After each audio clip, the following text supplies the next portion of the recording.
The Jeffrey Show. Who could be scared of a Jeffrey? My name is Jeff. And here we are. Thank you for coming. Thank you for coming on this rainy day, Barrett. I like these days, by the way. You were like saying, I wish I was at home in pajamas. And this is where the appreciation of working remotely, working from home. Yeah. I mean, I don't have a problem doing this, but like at the same time, wish I was just in pajamas full time. I know. I'm liking it too, because it's like been summer in January for the last few weeks. Yeah. And I love summer, but I want to experience some bit of like coldness, some wetness at least. I know it's California and we have the best weather in the planet, but just a little bit of coldness, and to the point where I'm like, it gets in the mid 40s. I'm like, all right, I've had a week of this. I've had enough. Now let's start warming up. But it's barely been cold. I've never even used my heater the whole I'm like anti-heaters. Me too. I will wear sweatshirts, jackets, like all the things in my house, but I like refuse to ever turn the heater on. There's something about like when it comes from above that it's frustrating. Like I'm like, I feel like I'm suffocating. So what do you do? You just bundle up, wear layers? Yeah. I mean, I have a down comforter too. So we actually keep our thermostat at like 68, 65 in the winter. Really? Yeah. Like wait, you have your air like actively working? Yeah. Wow. I haven't even had mine on at all this entire winter. Oh, I mean, but like you use in summer, right? You're lucky that you have central air, period, like living near the beach-ish. Yeah. I mean, there's like maybe 6 weeks out of the year where it gets hot during the middle of the day. Yeah. Where I will turn it on because I can't take it anymore. But you know how you're supposed to keep the thermostat at like 78 during hot season at like say like your room temperature with no air conditioning goes up above 78. That's the time when you start using the air conditioner. I thought that was only if you had like pets. I don't know. I don't know the rules. Or like if you live in a winter climate, you're supposed to do it because your pipes will freeze or whatever. But I think like you're good if you're alone. Yeah. I don't know what the. I think there's energy saving. To it. Oh, I don't know if I buy that. Really? Yeah, I don't know. Like the whole like you just keep it on all the time, like versus it working towards the temperature once a day. I don't know. Yeah. But I'm sure there's logic, but I've never researched it. But I only turn on the AC when I sleep. The rest of the day, I don't care. Oh, my light went out. Just I was like, what? Keep talking. I don't care about it the rest of the day. I'm just like because I live in a stacked condo. So we're on the bottom. So it's honestly kind of sweet because we don't absorb all the heat. So it stays like max maybe 70 in our house year round. Like, so then we just turn on the thermostat to like 68, 65, depending on what's going on. And we're solid. Like, it's great. Do you ever get like here's my thing. I know, and people are like, you're a psychopath if you wear socks to bed. But like, admittedly, I sleep naked, but sometimes like my feet get so cold that like I have to start with socks. I eventually take them off, but they're so cold, they almost hurt. I'm like, I can't sleep in socks, but I will definitely get into bed in socks. Oh. I'm just bringing the light. Now we have only one. You got to have your glamour kind of, we'll make sure it's on you. We got to make sure you look good. I mean, the thing. Oh God. The thing is, the lighting is like you got to get the lighting correct. What happens if it's off? Well, it just makes it a little bit less. You gotta make it as bright. I need better lighting, anyways. These lights are a piece of shit, anyways. Did it like die? Yeah, it did die because I saw it was kind of flickering a little bit. It's been flickering, so I just need some better. I went cheap on them, but. The lighting itself is good. Sorry, what were you saying? I don't remember.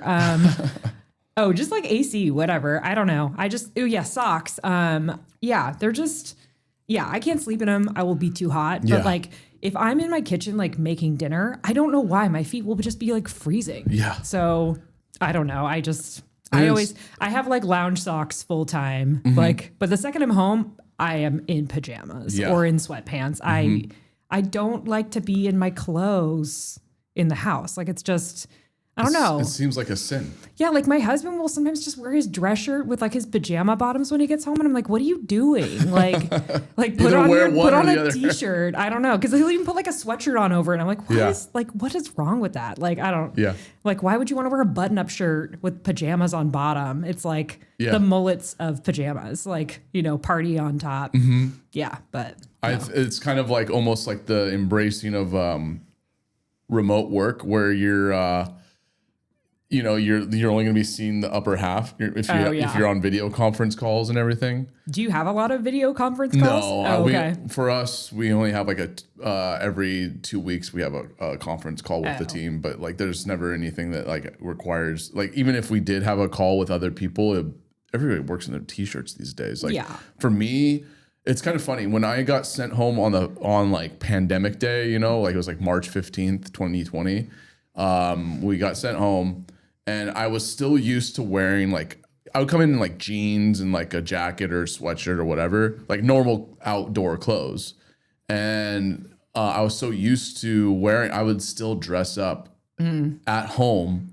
But then like now it's transitioned to now I'm in my athleisure the whole day. Like I changed for this. Yeah, like I feel kind of weird, like, 'cause I work remote sometimes, like I can work remote when I want, but I feel weird when I'm like in full pajamas. There's something about like being sort of like being able to go out casual versus just like straight up slob. I feel like I still want to work in an environment where I'm like, I don't know, sort of put together, even though I don't have video anything. I mean, I have audio calls sometimes, but like they never require video. Cause like, I mean, I'm not washing my hair in the morning and stuff. I'm working remote, but I still just feel like getting out of bed, like switch my clothes, be appropriate to like set the tone for the day kind of thing. But yeah, as you're talking, I'm getting another technical difficulty. My TV is falling apart. You got too much tech in here, man. The thing is with these TVs, I'm at Walmart. You can get a $200 same size TV right now. I'm like, I should just do it. I'm so tired of it. It just like keeps is it going into like a sleep mode? Is that what's happening? No, like there's literally like a glitch screen that keeps happening. So I gotta, every time that happens, I gotta keep updating it. And and you don't have like a warranty or something? This is an old TV at this point. I'm gonna have to eventually get a new one. Facebook Marketplace. Just get like a $50 TV. Yeah, I know. I saw one, but I'm like, you know, how good is that TV if they're getting rid of it? It probably doesn't turn off on you. Yeah. I don't know. Yeah. This is actually a picture I took. I'm quite proud of this one. Nice. I see a bird. I see, a couple of birds. I didn't even notice it because it's on a bigger screen now.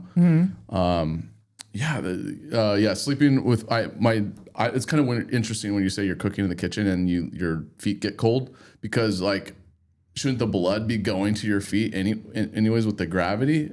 I think it's like, so, you know, like if like imagine you're like food prepping, you're washing your hands a lot or whatever, and I feel like water gets on the ground and then I walk onto it on accident because my floor mats don't like absorb everything and we have tile. And so inevitably I start just kind of accumulating a little bit of water and I'm like, my feet are cold now. So I don't know. It's like almost like sponges or something.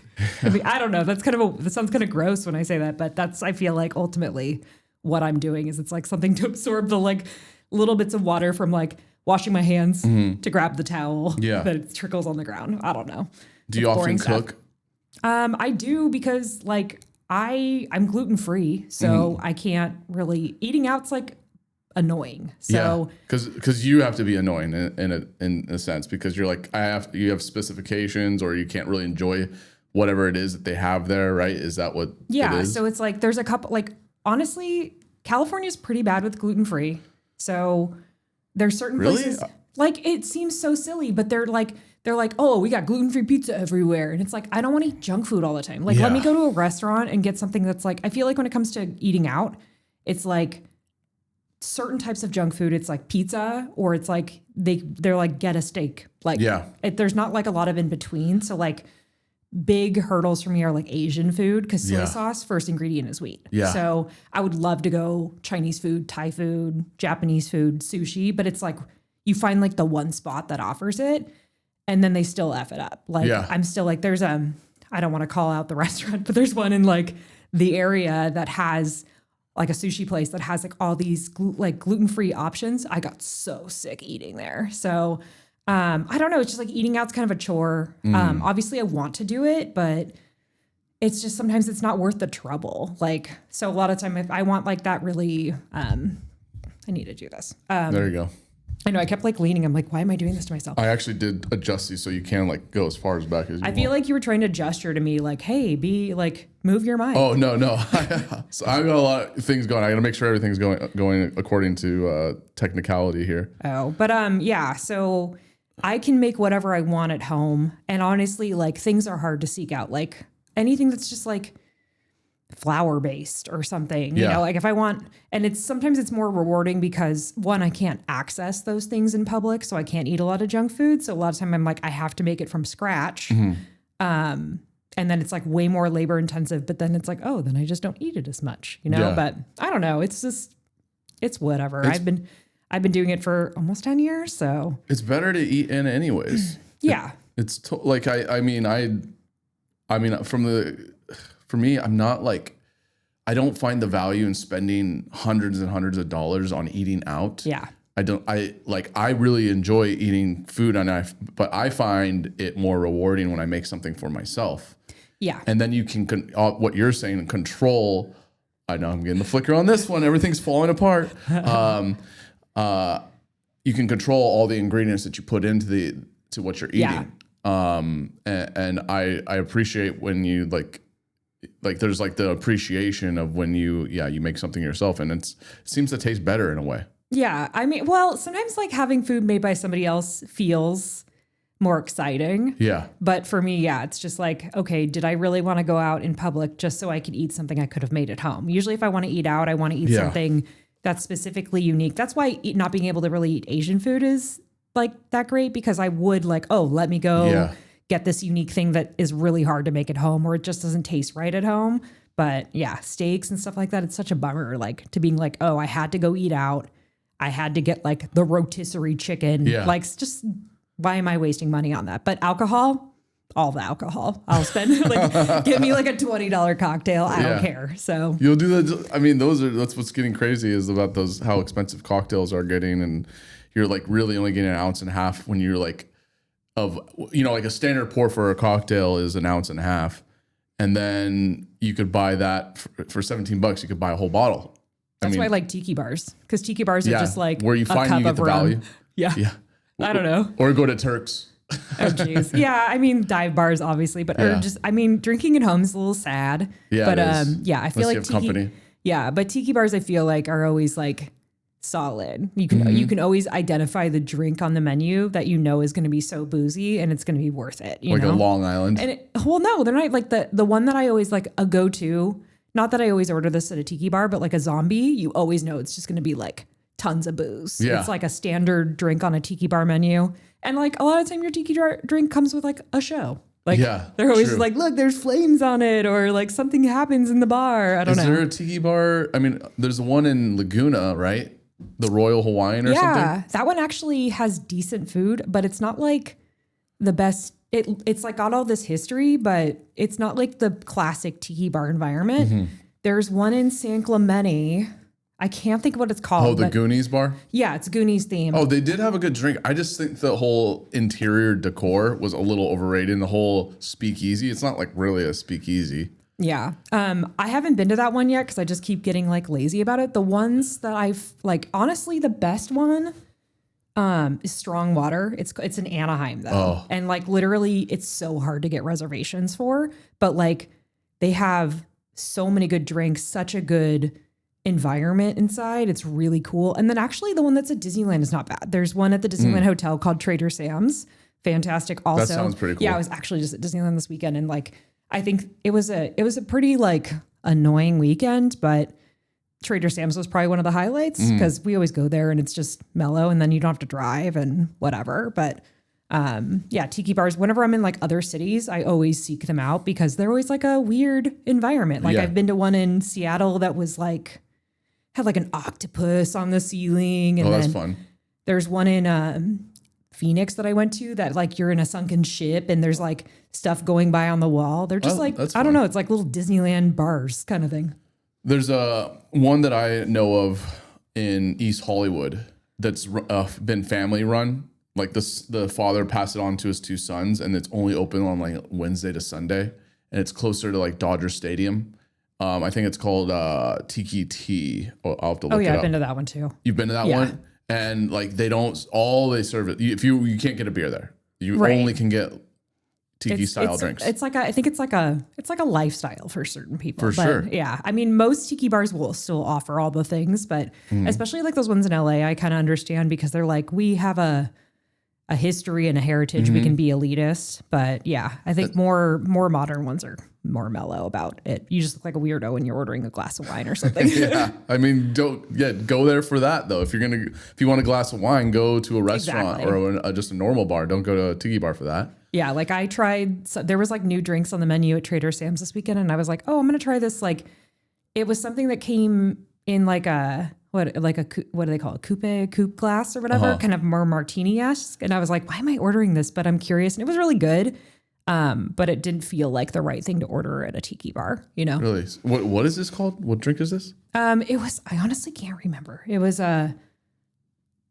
I don't even remember what was in it. I think it had guava or something, but it was like in a little like kind of martini glass type thing. It wasn't like a big cup with a bunch of ice and cinnamon and stuff in it. So I don't know. It was different for a tiki bar, but it had like these tiki like flavors. Yeah. Just wasn't traditional, I guess. So, but I was like, I'll start with that and then I'll move to the shit show The tiki zombies. drinks. Yeah. Honestly, when I go to Disneyland, this sounds weird, but like sometimes I like to drink at Trader Sam's or another bar and I'm like, let's go on Autopia. I don't know why. Like Autopia, because you can be drinking and driving. I don't know why. Like it just feels like this weird cliche of something you could do. I don't know. I mean, there's certain things like I'll resort to at Disneyland when I've had a lot to drink, but like for some reason I'm like, if it's the daytime and I've gone to Trader Sam's, I'm like, let's go on Autopia. I've heard that Disneyland's way more fun, and I never got to experience this when you're having some cocktails and then you go. Yeah. Or if you can sneak it in. Yeah. I'm a big fan of the BYOB because the stuff that they have inside of the parks is gross. Yeah. It's like, they're like, here is a $25 drink. We gave you a glow cube. You waited in a 25-minute line for it, but it's like liqueur, soda. And you're like, I have a stomach ache. I'm not even Lots of buzzed. sugar. Yeah, it didn't used to be that way, but like since like it's become a drinking culture scenario, it's like totally different. And it's like, it's a sucker bet. So pretty much now, if you want to drink, bring it in yourself. Yeah. The hotels are awesome though. You can literally like pop out, go grab a drink at one of the hotels and just pop back in. And Really? you can get normal things. I didn't know that was allowed, that you could just leave the park and go back in. Absolutely. I mean, don't you remember like growing up and like the hand stamps and all that Yeah. good stuff? They don't have that anymore, but they used to be like you could leave and then you go back in. But yeah, so especially like in California Adventure, you can exit where like the hotel is, and they have 2 bars literally right outside of that entrance. So you can walk up to a window, they give you a plastic cup, be like, Long Island, please. Just chug it, walk back in the park. Yeah. Like they don't care. You can't bring it into the park, but they're just like, I think they expect it. They just want to make money at this point. So, and they just like, if you overdo it, they're going to screw you over. But they're like alcohol equals profit, you know? So Even though it's a family park, that's just money left on the table if they're not trying to capitalize on alcohol. They like there, 'cause hide behind the this. parents want to be drunk there. Yeah. They hide behind this like false narrative that like, well, Walt said no alcohol in the park. But it's like, well, you just keep introducing more alcohol in the park. So clearly you don't give a shit. Yeah. And you've just moved on And to. he's dead. Yeah. So there's always like this heritage about like that matters to them. And it's like, but you're not actually, you're like, you keep introducing more alcohol into Disneyland. Like you clearly just want people to spend money and they can do more if they have alcohol. So just like give it to them. But like, yeah, they're hiding behind the fact that they're making it sound like it's worth it. And you're getting this garbage drink that's disgusting that has like low alcohol. And then Too much sugar, which makes you sick. Well, it's like if you think about the amount of alcohol that would be in something that was just stacked with liqueur, like it's not even, it's maybe equivalent to like one shot, but they're making it sound like, oh my God, it has like Midori and then it's got Goldschlager and all these things. And it's like, ugh. Yeah. If you ever look at the cocktails, they're disgusting. And then they'll just be like a cup of layers of sugary liqueur. And Is this in Disneyland or because I heard California Adventure kind of like got into more of the drinking culture there. It's California Adventure. I mean, Disneyland does have alcohol in their parks now. I mean, they always technically have because they had Club 33. That was always like this elitist thing where, oh, we serve alcohol there. But now, ever since they opened Star Wars Land, you can drink there. Yeah.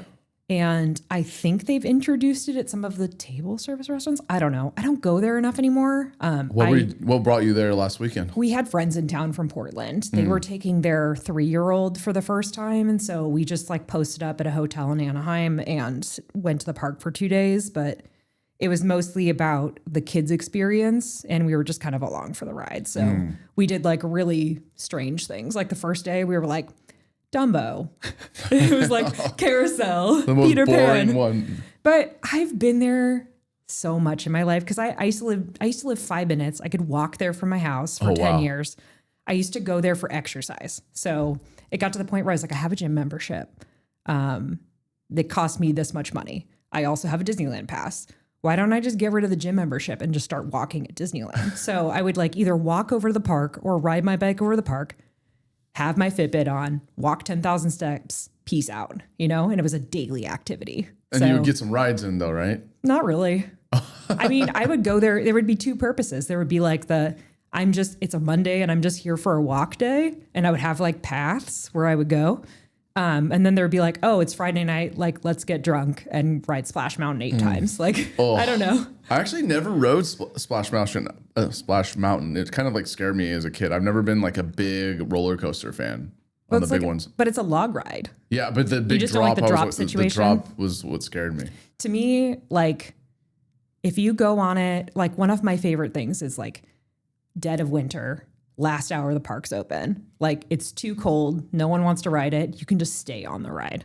And like, really? Especially like you're like couple drinks in. Yeah. That's a magical experience. Like, I don't know. It's so good. But You just got to be careful because I heard that they're quite strict and like they have like this huge, massive underground. Oh, I've gotten in trouble. And you've been taken there? No, you're talking about, they call it Disney One. I haven't been taken there. Like if you get in trouble, they'll take you down to this secret like police facility. You have to get in more trouble than. What was the trouble you got into? I got caught for drinking in the parks. What was the caught? What did they catch you on? I was with 2 other people who they didn't have a good strategy in place, and I should have seen the warning signs, and I did not. I didn't have an exit strategy, and so I just was along for the ride. And then we were in places that were too high profile, and some security guys came up to us and they were telling us, they're like, you just need to leave the park for the night. And we were like, okay, like whatever, it's fine. It's Wednesday, whatever. And then the next day we find out like your passes have been taken away. And so, yeah. So like it was season passes? Yeah. Like the annual passes. And it turned into this whole, it was like such a weird process. And I think they were making it sound like you might get your pass back, but you have to write this letter, basically stating like apologizing and why you think you should have your pass back.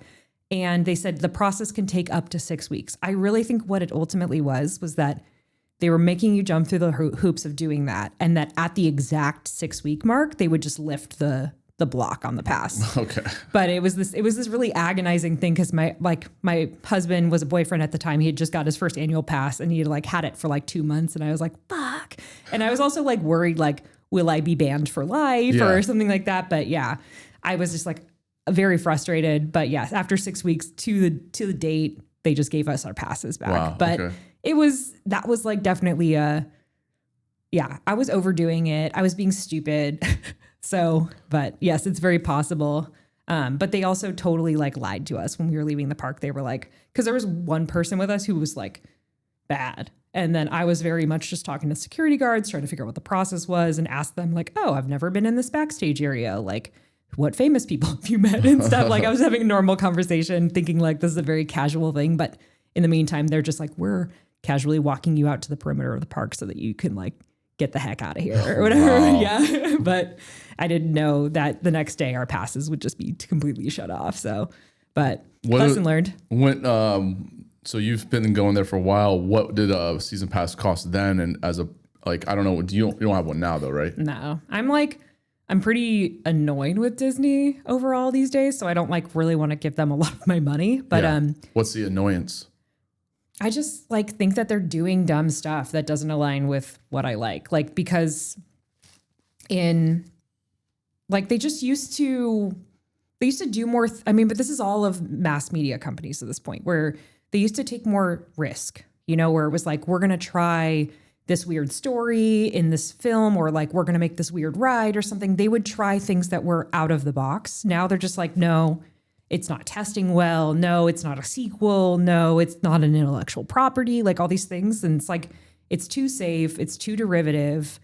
And they're just not presenting anything at the parks that serves me. Like Disney World, pretty awesome still, but Disneyland, they don't have good food options for me. I'm like, I want to give you my money, but you only want to serve me burgers and pizza. I don't want to eat that all the time. Yeah. And then alcohol in the park, disgusting. Like, so everything, it's like, you've taken the enjoyment away from me. And I don't want to ride, I don't want to go to like Pixar everything, Marvel everything, Star Wars everything. Yeah. Like, give me some weird stuff. I don't know. Yeah. And they're just not doing it. So I feel like you can't escape Disney. You sort of have to, especially living in Southern California, it's like part of our culture, but I just don't want to keep going all the time. But yes, like when I was a kid, I had a pass, and I think like first time for a kid, that's fun. Yeah. Sure. I remember imagine like you didn't have you never went as a kid or anything like that. I did go as a kid. I just never went I don't think I've been in 20 years. Oh, wow. Yeah. My parents would just drop us off.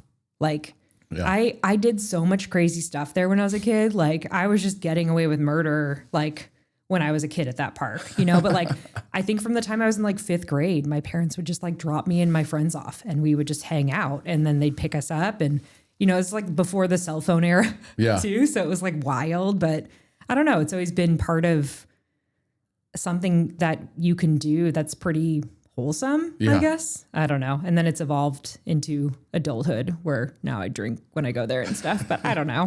Would you call yourself a rope dropper? Yeah. Well, are you a Disney adult?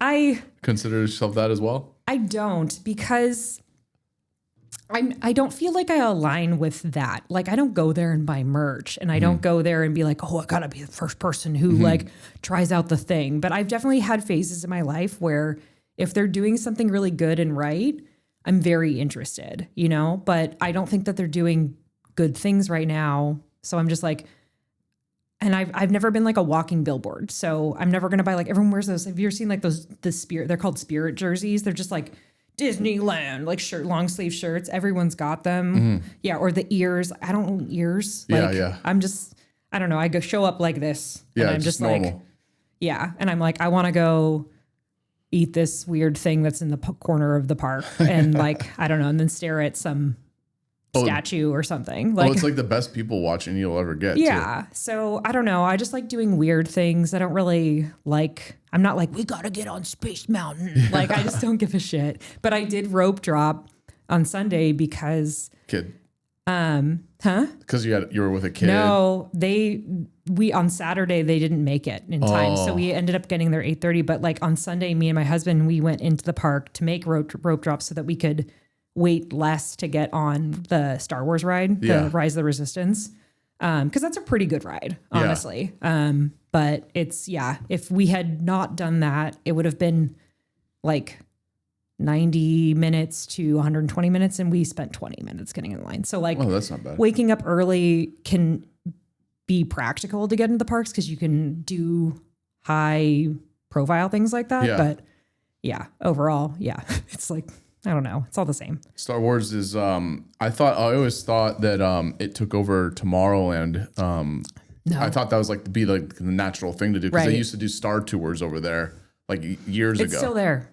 Really? Yeah, it's still, so the park is like, that's another thing is it's just like, they think it's cheaper to just like demo backstage area and make new things than to just like fix the existing things. So Tomorrowland is like a mess. It's just like, we have Star Tours, we have Space Mountain, we have this weird building we're not operating that goes in circles. We have this track above us that we destroyed in the 90s that we don't want to do anything with. And then there's like I don't know, like the rocket ships, and then there's like a Buzz Lightyear ride, and then Autopia. That's it, you know? And then the rest of it's just like unutilized space. And they said, hey, like, instead of renovate this, let's just like get rid of a bunch of backstage area and make Star Wars Land. So it's in this totally like different area. It looks cool. It's obviously an amazing thing that they built, but it's just like, you ruined the continuity of the park, and now you have this other land that's just kind of a wasteland, you know? Yeah. So I don't know. They're stupid. We gotta talk to the head corporate people at Disney. I don't want to like go on a rant about Disney, but like, yeah, the CEO, that's my thing is I'm just interested in like pop culture in general. So when it comes to Disney, I'm interested in tourism and pop culture. So like the parks are interesting to me, movie studios are interesting to me, but being a Disney adult's not interesting, you know? So I'm just like, I feel the same way about that I do about like Sony or Warner Brothers. And I don't know, I'm not like a Knott's Berry Farm person, but I don't know. I love a good like weird theme park anytime I go to a city or something, like I will seek those weird ass things out because they're just strange. So I don't know. Yeah, I haven't been to that or Knott's Berry Farm for that matter. Like I like going to Not Scary Farm. I always found that fun. Oh, I'm so bad with that stuff. Like being like jump scares and stuff. Yeah. It's like, I don't know. I think it like pings my anxieties. I'll do it, but like I try to not be reactive, but it's like hard. So like I That's usually when you go drunk. Well, what I usually, because I haven't been to Knott's Scary Farm, which is so weird, but I went to Haunted Harbor once. I've been twice actually, which is at the Queen Mary. And I've had to go with work once, which I don't even know. They did a work outing one time at my prior job. Wow. And it's like, there was like women who were like in their 50s. And I'm like, why did you take us to Haunted Harbor? But I remember like, as long as I'm like tethered to somebody else and then I'm being approached by somebody, I'd be like, hi. Like I would just like, they can't touch you. Well, that's what I mean. Like when they're trying to engage with me, I just feel like saying something awkward because I'm like, oh, if I don't go, they won't totally freak out. But I'm just like, hello. Like that's sort of my reactive tactic, but I hate it. I hate it. Oh, I was totally scared. I was like grabbing onto like a friend of mine on his back. I'm like this the whole time. I'm like, he must have hated me for that. But I eventually, when I got a little bit older and we were able to drink, it made it more fun. And it's so funny. Some people love the scary movie, but then they go to the scary, Not Scary Farm or like Six Flags or the what is it? The Long Beach, Queen Mary thing. Yeah. It's funny how it kind of transitions. Like I'm the one that actually likes to do that as opposed to watch scary movies. Yeah. I mean, I think that the one that seems the scariest is like the Universal one because it's like intellectual properties they own. So I'm like, I don't want to go in like a Saw maze or I'm like hard pass or like, but they had like The Weekend and I'm like, how is that scary? Yeah. Just like dancing and I don't know. Yeah, they what I also like is like they have scare zones, so you're just like walking around and it's on the map and all of a sudden the fog increases and then there's this, so you're not like going into a maze that you have to like wait in line to go on. They're just walking around and scaring you out of. Yeah, and then they have those knee pads. The knee pad guys. I hate the knee pad guys. Jesus. And then they do this whole thing where they like, it's not even scary anymore. They're just trying to jump as far. Like, do you ever see that where they like try to jump over like a bunch of trash cans or something like that? No, I mean, I haven't had enough firsthand experience, but I've like obviously seen the stuff and I'm like, no, thank you. I don't do well with scary movies, so I don't need it in my actual life. Yeah, I would definitely have to be like drunk to be like, to tolerate it. Yeah, I've only been in obviously circumstances that were like, you should go because of work, or I like went on a date one time to Haunted Harbor, but I don't know. So I went on a date to Disneyland. Yeah. Ooh, that's a big commitment. Was that like a first date? It was the third date. And she wanted to, she's like an actress, or I guess, can you say actress or actor? I don't know. Anyways, she wanted to like do these like actor exercises with people in the line. I'm like, what? Do we have to do this? Yeah, because that was date 3 where you're like, it's not going to happen. Like, we're done. I mean, I think I still wanted to keep seeing her, but I don't know what happened. It just didn't work out. But yeah, that was kind of funny how she just wanted to like interact with. I mean, I see that if you want to interact, but like she was like doing it just to like do exercises, and I'm like, I don't want. Do we have Don't to do this? engage with other people in line like about weird, narcissistic things in your personality. Yeah. It's like one thing if you're like, oh man, this weather. Like, don't be like, hey, can I ask you some? I don't know what she was asking these weird questions. I don't know. It's been so long. This is literally like 20 years ago. I think I was like 21 at the time, and then I'm 41 now. Yeah. So that was literally the last time I've ever been at Disneyland. I guess I don't go because I can't believe the prices. Like, what is it? Like 100? Exactly. It's like it's not. I thought it was 200, but I think it's like 125 to go.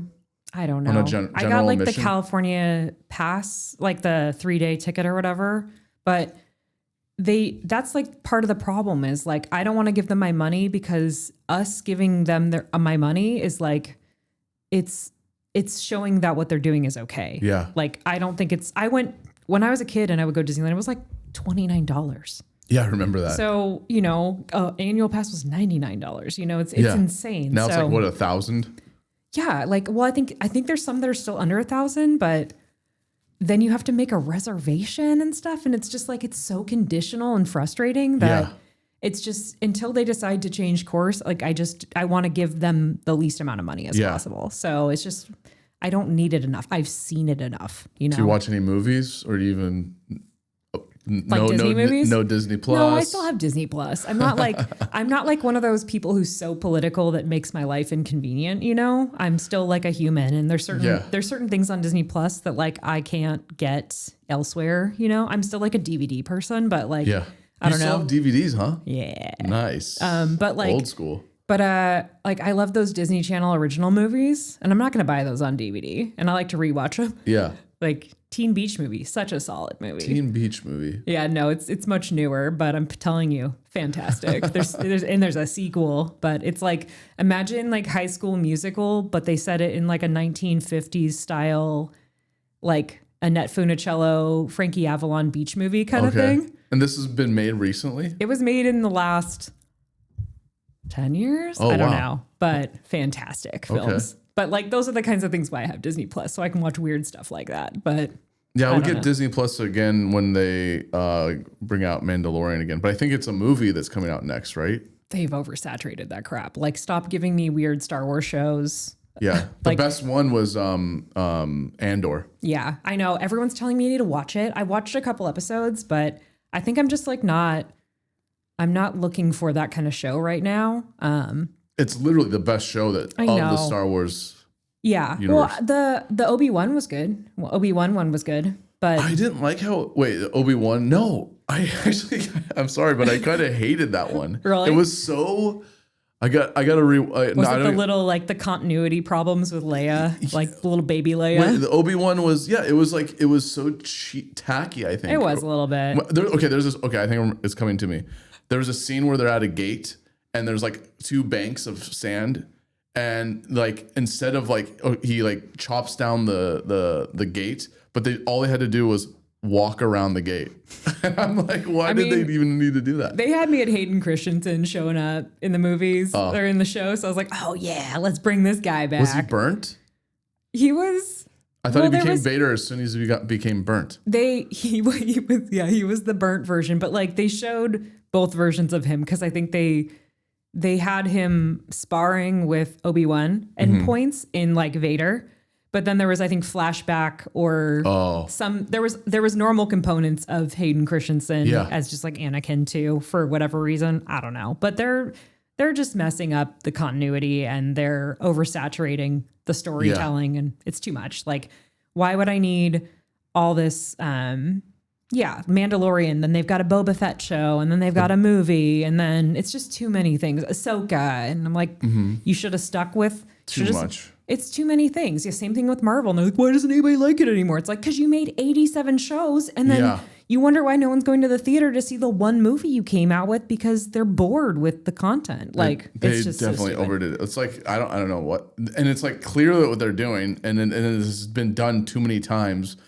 Remember when like CSI came out with 17 different cities? It gets a little, or like Walking Dead's a perfect example.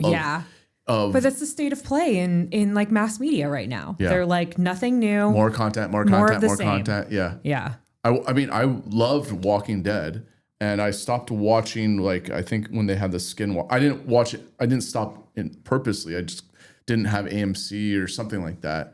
But Yeah. It got tired because I watched it for the first couple of seasons. I like didn't even stop watching it when, like, 'cause I heard like the main character dies off eventually. Yeah. I stopped earlier than that Well, because I was just like, I think the funniest thing about that show was like anytime the one black character would die, they would introduce one new one. And it was just like, why do you only have one black person on this show? But well, Simone, Michonne, spoiler yeah. alert, Rick Grimes, he doesn't die. He has a whole season of episodes, which is happening right now, right? we already have. I don't know there's why. like a show on right now that's with him, right? It did happen, and I watched it, and it was like everywhere they went, everybody else died. It was ridiculous. And then they're having an argument where a building is about to go, but they're like, "We need to handle this now." Meanwhile, the building literally is about to fall itself. I just thought it was so stupid. Yeah, and they also had like the LA version of the show. I can't remember what it was called. Like Fear the Walking Dead. That actually started off very well, Yeah. but all the main actors died off like within the first 2 seasons. It was too much of the same thing. Like they should have just stuck with the one show, and they shouldn't have gone on as long as they have. Like, I mean, it's done now, right? No, I think The normal Walking Dead's done. what's his name? He was the guy with the baseball chain, chain baseball bat. Negan or something. Yeah. Yeah, he's now. I don't know if it's new, but he went on to have his own spinoff, Yeah. and then But I'm talking about like the original show. I don't even know actually. Yeah, I couldn't tell you either. So There's like 3 or 4 different ones that splintered off. There was a kids one. There was Daryl and the older lady went off and did their own. remember, Karen or something. Karen, they did a show together on their own, and then it was Rick Grimes and Simone that did one together. That's too much. Too much. Yeah, I just don't have time for it. But that's the problem with stuff right now. That's what every media company is leaning on. They're just like, you like this? We give you more of this. Yeah. But how about that heated rivalry? You've been hearing people talking about this? What do you mean heated rivalry? The show, Heated Rivalry. No, I haven't heard of this. What? You live under a rock? I must be living on a rock. So, like you have so many female friends. I don't know how no one's told you about this. So like Heated rivalry. there's a show on HBO Max right now. It is gay hockey players. Oh, I've heard it. Yeah. I'm not interested in seeing. No, you're not going to watch it. I know you're not going to watch it, but everyone's obsessed with it I've right heard now. that like all the ladies are loving this show right now. It's so good. I put off watching it because I was like, there's no way I'm going to like a show about gay hockey players. Yeah. And then somebody at trivia, one of the regular teams, one of the moms was like, you have to watch the show. And I was like, I don't think I have time this week. And then I randomly put on the first episode when I was like about to go to sleep, thinking like, there's no way I'm even going to finish this. And I was like, oh no, this is so good. And I watched the first 2 episodes like on a Thursday night. It was only 6 episodes total, but I was just like, why is this so good? I watched it twice. It's just, I don't know how to explain it, but I think why it's so compelling right now for people, because there's not enough of this. Like, it's not about the gay stuff. It's not about the sports stuff. It's about like the meet cute, the will they, won't they, the passionate, like female based show. And they're not that stuff's not coming out a lot right now. Yeah. Like it's more of the same BS. And so I think like girls are all obsessed because they're like, it's like the one thing that's come out that's like interesting and compelling amongst like all this other garbage that comes out. So the formula is seeing manly dudes or a manly sport. Like hockey is a very manly sport. I mean, they fight in it. Yeah.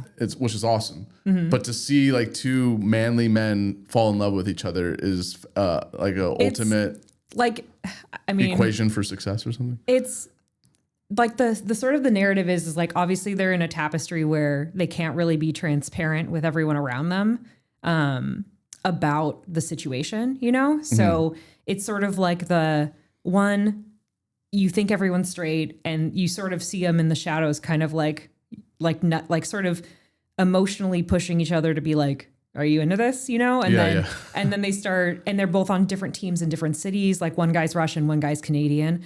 And so it's sort of this like, 6 months goes by, they ran into each other again, they're fucking in a hotel room again. Like, it's just this, like, it's this And it long, like starts in the locker room or yeah, something like it's that. a really long timetable. And so it's this, you just get this investment. And then there's like a second, like sort of closeted situation that happens that like sort of makes their like sort of partnership more possible. I'm like totally spoiling the show, but like for me, I know, but like if somebody's actually listening and wants to see it, but it's like, it's a really good 6-episode show for like a female audience right now.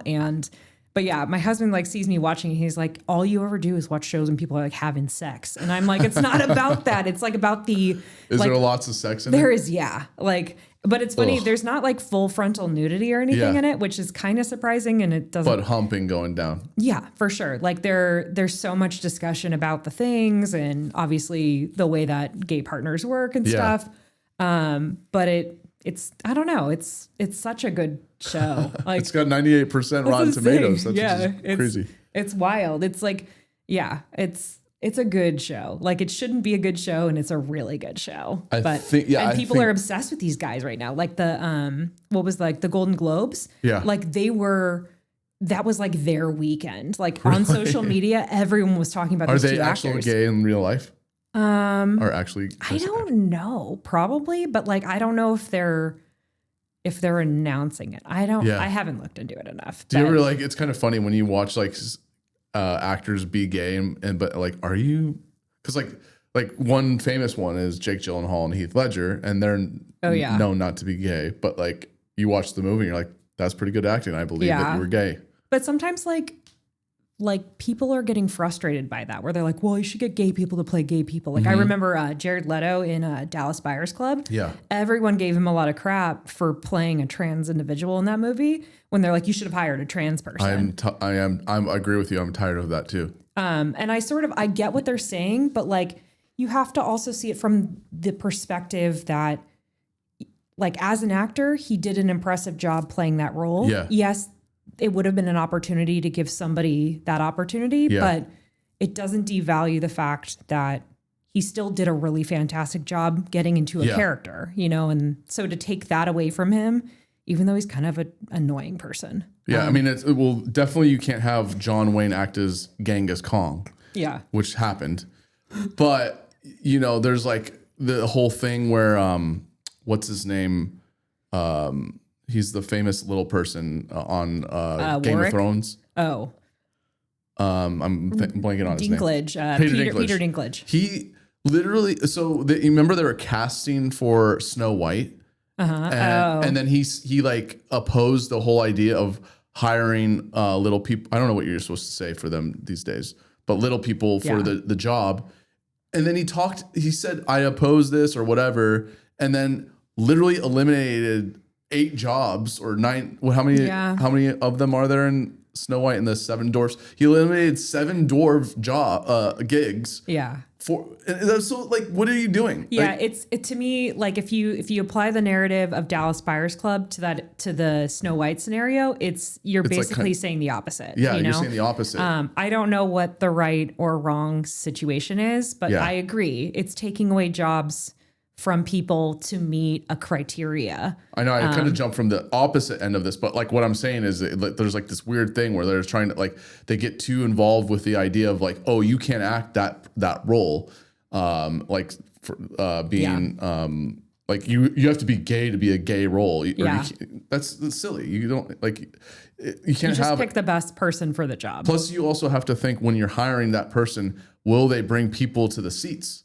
Yeah. Like when they got mad that I think ScarJo was supposed to do a trans role or a lesbian role or something. Interesting. And I think she pulled out or backed out of the gig because she didn't like the backlash that she was getting. Oh, I could see that, but I don't know. Yeah. I don't know. We can't please everyone, I guess. That's what you got to, and that's what I kind of like now is that people are kind of like that whole pendulum swinging to please the smaller proportion of people. Yeah. To like the general people don't actually care. Yeah. I mean, I think it's important to be sensitive to certain things, Yes. but it's not always the best policy to take the most extreme narrative on the subject. Cause sometimes I see people, you're like, oh no, that people are just like soapbox people are just going to jump on this. And then you see no one else taking it up, you know, and you're like, oh, yep, you're standing alone. No one cared. Yeah. That was the wrong thing to care about, you know? But then you see the other thing, you're like, why did this blow out of proportion? Like, I don't know. It's only a few screamers, and then they're so loud that they make you think that there's a big proportion of people that are actually complaining, but it's really not true at all. Yeah, for me, it's like I have my opinions, but I'm like putting them on the internet or posting them on a story or something is such a slippery slope, because it's like, if that narrative changes, it's there forever, or like you've already put it out in the universe, and it's better to just have the thoughts and feelings share with people without having a footprint, because that narrative can evolve over time based on how society changes, you know? So it's just, I think it's a slippery slope, and it's always going to evolve. It's like, we're all evolving as a society. And There's that, I mean, going back to like the perfect example of like, when John Wayne acted as Genghis Khan, we're clearly not doing that anymore. Or like Big Trouble in Little China was known for that. Like, I think, I forget who it was like doing like the worst Chinese impression. Well, and they have Breakfast at Tiffany's, like Mickey Rooney plays an Asian character, like an Asian landlord. Okay. Like, I've never seen Breakfast at it's actually like a good watch. Is it like, it's even like, does it still stand the test of time? Is it weird? Yeah, it's like a really good, just like romantic movie, and it's not like boring. Like I would say like movies like Casablanca, like I'm not a huge fan. I think it's like, it has like good moments, but overall the movie is pretty boring. Yeah. But I feel like Breakfast at Tiffany's like feels like it has good pacing for an older movie, but it is like, it's a romance at the end of the day. But yes, there's Mickey Rooney being a really unsavory Asian character. But it's not a bad movie. These old movies that like have such high acclaim, they're so boring to watch. Like I have this James Dean DVD that I wanted to watch. I think it's Rebel Without a Cause. And I'm like, I like that one. I watched, well, I probably should watch it by myself. I was here entertaining and I'm like, this is not going to be entertaining to watch. Like I kind of need to sit down and watch it. Yeah, I think what got me in with Rebel Without a Cause was like, I watched it in my early 20s when I was like going to LA a lot. But also when I was a kid, there was a Paula Abdul music video that featured like the car scene, and she's like waving the flags, and then like the one guy goes off the cliff or whatever. So I feel like there was some sort of it was an accessible older movie to me, and I just felt like it was good. And like James Dean's like he's like so whiny in like the best way. Like it's such a weird movie, because like the whole movie is just like, he's like the rebel without a cause, and then there's like this weird adolescent guy who's like with them, and then there's Natalie Wood, and it's like there's this relationship developing, and they're like, and then there's this weird guy who's like sort of the catalyst for everything that's going on, and everyone's just whining, and I don't know, but it's like, it's got a really cool backdrop, and it does have a decent story, but it feels like a really good narrative for like adolescence for that era, and it's not tremendously boring. Okay. It's just, I don't know, it's not bad. There's definitely worse ones to watch. Yeah, I know. I feel like there's a few that I need to probably watch one day, like Streetcar Named Desire. I haven't watched that either. I feel like that'd be a good one to watch. That's like Stella, right? Stella, yeah. And then there's what's the one where it's like super long. It's Gone with the Wind. Gone with the Wind. I've seen Gone with the Wind. And it's like literally the colors of the it's okay. It's okay. Yeah, it's like you just have to get past the racism. There's like a lot of racism in it. There's some. It's okay. But there's shows. I mean, they do that now. Just like, is it racism that they didn't like know that it was racist at the time? Type of racism. Because like there's it's part of the narrative. Like, because it takes place in like a time. Yeah. And it's part of what's existing within the narrative. But I don't know. It's not. Yeah. But we do like there's like slave or Nazi movies that happen that are But that's, it's like I watch The Sound of Music all the time, and of course that has like Nazis and stuff. But like that's a good example of, I guess that was like 1960s, but still it's like a good movie that holds up from start to finish. It has moments that are a little slow, but there are good versions of like movies that were properly edited and timing wise are not super frustrating that are older. But yeah, there's definitely like ones that you're just like, why is this the critic's favorite? I know. You'll see, like, I once pulled up like a Rotten Tomatoes, like highest rated, and it's all these movies from, not the modern era, in the 30s, 40s, 50s. My biggest gripe is the AFI Top 100. I think the most recent film, I haven't checked it in recent years, but like the most recent film, I don't think maybe there is now. There wasn't even a movie in the 2000s. Last time I looked at it. That's silly.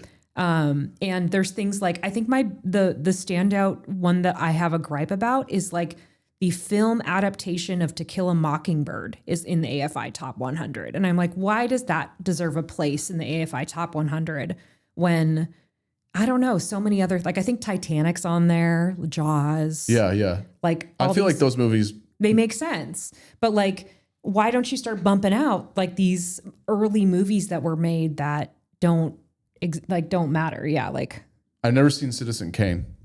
I have seen it. But yes, that's interesting that. But like I get Singing in the Rain. MASH is a movie. Yeah. Do you know MASH? The season finale had at one point more ratings than some Super Bowls. Like it was like in the top 5 in the middle. They probably say the same thing about Seinfeld and stuff too. Yeah, back in the day when like a TV show could actually have. I've never seen Lawrence of Arabia. I have it on my like watch list right now, but it's not free on any streaming site. So like, really? So I'm like saving it. Like I feel like I have a hurdle when it comes to watching movies, paying for them. Like I have to really be in the mood. So I've put off watching Lawrence of Arabia because I can't watch it for free right now. It's like $4, but I'm just like, That's kind of crazy that like, I feel like Citizen Kane, Casablanca, Singing in the Rain, those should all be free. Didn't they get all their money's worth from 1939? I wonder if you could see that movie right now for free. You should be able to see it on YouTube. Gone with the Wind is on Max or HBO, whatever. Like I own Singing in the Rain on DVD. Really? So I can just pop it in. I think it's on something for free, but yeah, Wizard of Oz is always free. I mean, a lot of these movies make sense. Star Wars being 13 makes sense. Like that deserves to be high because it was like cutting edge. It was its own thing. But then it just gets dicey. Like The African Queen, that's another great one. 65 on the wonderful Chinatown. That's a good one. I like that one. Oh, see, like Saving Private Ryan's pretty recent. That's a pretty fantastic that's movie. one of the they consider that one of the best. To Kill a Mockingbird 25. Didn't you have to watch that in like school? How is that movie? I think I did. Yeah. Like book, fantastic. I understand it. Why would the movie be so good that it like outrates? I don't know. Wasn't it because of the actor that he was like the best hero? I think they rate him as the top hero of all time. I don't know, man. It just like doesn't make sense to me. I'm trying to see. Apocalypse Now is one of my favorite movies. I haven't watched it. I need to add it to my list. For one of the movies to watch, it's like, I like journey films. And each time you watch it, if you watch it all the way through, you feel like a different person. Interesting. Like slightly in a way, because you've gone through so much. And watch like the whole, like don't watch like the director's cut, because there's like entire scenes they leave out on like kind of the main one, where like there's like this whole scene where they stumble upon like a French territory along the river. That gets entirely cut out because you can actually cut it out. I added it to my watch list. But like try to get like, I think it's the director's cut. Just look for the one that's like 30 minutes longer or something like that. I mean, I feel like the director's cuts are a slippery slope. Have you ever watched like the Lord of the Rings before and then had to watch the director's cuts? It's so terrible. It's bad? It's just like 30 extra minutes of them walking. And you're like, no one needed this. Bridge of the River Kwai.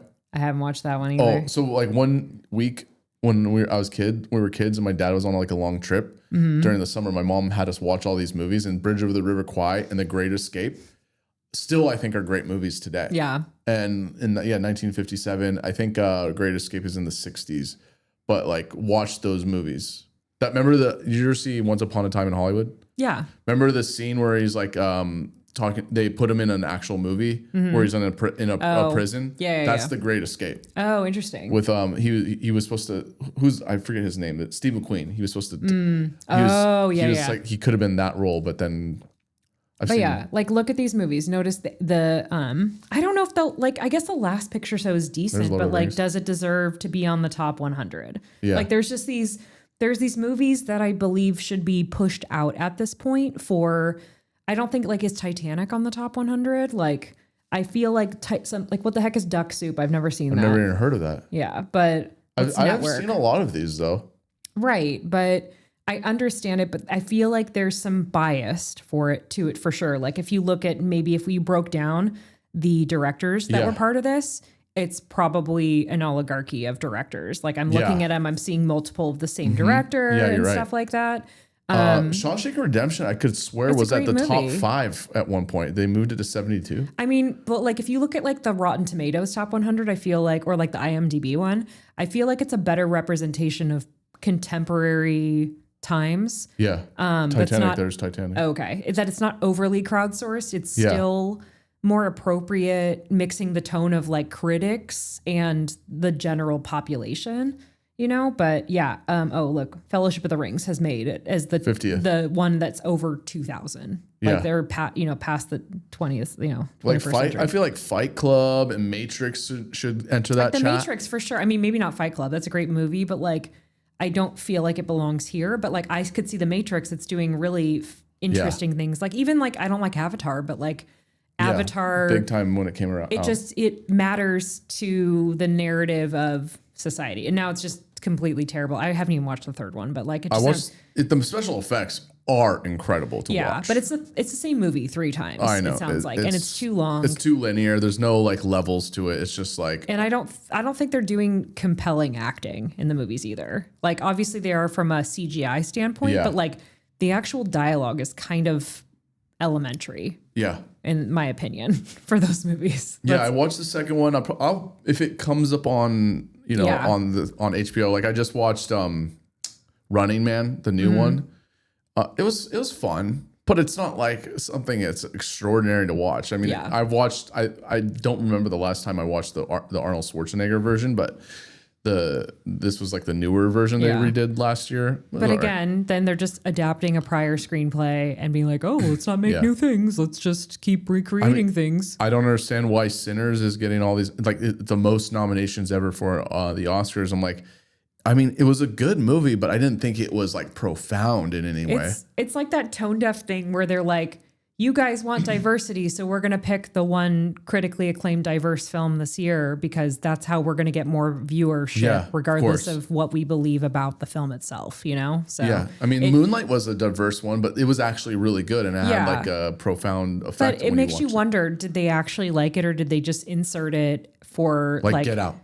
Yeah, like does a committee actually want those things, or are they just doing it because they're like, if we don't start inserting diversity into our culture, we're going to die as a committee or something? You know, like it feels disingenuous, even though like those movies do deserve the critical acclaim. I just feel like specifically like the Oscar process, it feels fake when they're nominating these like token diverse things because they're like, oh yeah, this is what you guys are into, right? Like, and it's like, no, we know you're all just like a bunch of old white guys who like want to just keep watching, Scorsese over and over. Like, I mean, Scorsese's always in it, right? I thought I saw his name. Never mind. Sinners is there. I mean, Michael B. Jordan is. I didn't think he's a great actor, but I didn't think it was like so good that he deserves an Oscar for it. Yeah, I don't know if I'll watch it. I feel like it might bug me a little bit. Like there's certain, like, I just can't, sometimes I can't watch certain things because they're just too much. Did you watch One Battle After Another? It was so good. Yeah, I didn't like, for some reason, well, it's not my favorite all-time Paul Thomas Anderson movie. No, but it was like, it's such a good movie for right now. I mean, I haven't really seen Leonardo DiCaprio do something like that hasn't been like that I haven't liked in, I don't know, a long time. Like he's always doing something that's just interesting, I feel like. And he's always doing a good job of it. Anytime, like I feel like anything he does is going to be good. Like I will almost by default go see what he's doing. Yeah. I don't know why he's got such a good picker. I mean, he's obviously got really good people in his back pocket to put out movies with, but like, he's just like that movie. I didn't really even know going into it what the plot was. And cause like, I feel like the movie's advertised maybe as like a Western a little bit. Like the movie poster looks kind of, like Western. And I didn't really know what it was about. And I was like, oh, this is a great idea for a movie to put out now. And I'm like, oh, and the people who are in it are all doing a fantastic job. Yeah. And I was like very pleasantly, I actually watched it on New Year's Eve. Like it was funny. I was like, didn't go out on New Year's Eve and was like, I'm going to watch this movie, fall asleep the last 20 minutes of the movie. So I was like, damn it. It was like, and this is like 9:00. Oh, So you didn't even make it to midnight? no, I didn't care. And then I woke up the next morning and finished the last 20 minutes. I was like, oh yeah, I missed a lot. Like the last 20 minutes of the movie, so much stuff Apparently, I was watching like this little 10-minute blurb on YouTube last night about it. And they kind of use a lot from, Paul Thomas Anderson used a lot from French Connection. Oh, interesting. And I've never seen French Connection. I heard that's a really good movie that I seen should it. watch it. Yeah, but is it dated or is it worth watching it's today? okay. It's okay. It's probably really good then. There's like a good car chase scene. Yeah, it's okay. I mean, I got like watching it. Me and Drew went and saw it in theater, one battle after another. Oh, okay. And they called it the what do they call it? Like the River of Hills or something like that. Oh, interesting. And because like it felt like nerve wracking. Like something's gonna pop up at the top of the hill when they don't let. And then of course that's what they do. At the end. Now I feel like it's just gonna make me paranoid forever. Like, you ever do the like the drive to Mammoth? Yeah, I have done the drive. So it's like I feel like that must be. Do you think that's where they filmed that? Like, I don't know where they filmed that, but like we could look up filming locations. I feel like the roads are very similar in that respect on the way to Mammoth. And I was like, oh, now I'm just gonna be like paranoid whenever I'm doing that kind of road. Like some deer just comes out of nowhere. Yeah, like that you're not gonna see where it is. But I would imagine it was probably. My guess is California or New Mexico, but I don't know. Let's see what it'll show you. One battle. It's kind of crazy too how what's her name? The black actress. How she just decided like I'm gonna become an actress. The young one or the older one? The older one. Tiana Taylor. She did that music video for Kanye West. Oh, I didn't know that. Oh. I mean, I just assumed she was an established actress in things that I haven't frequented. She's been a dancer and now is like suddenly she did the Rip on Netflix. Oh, that just came out too, right? Yeah.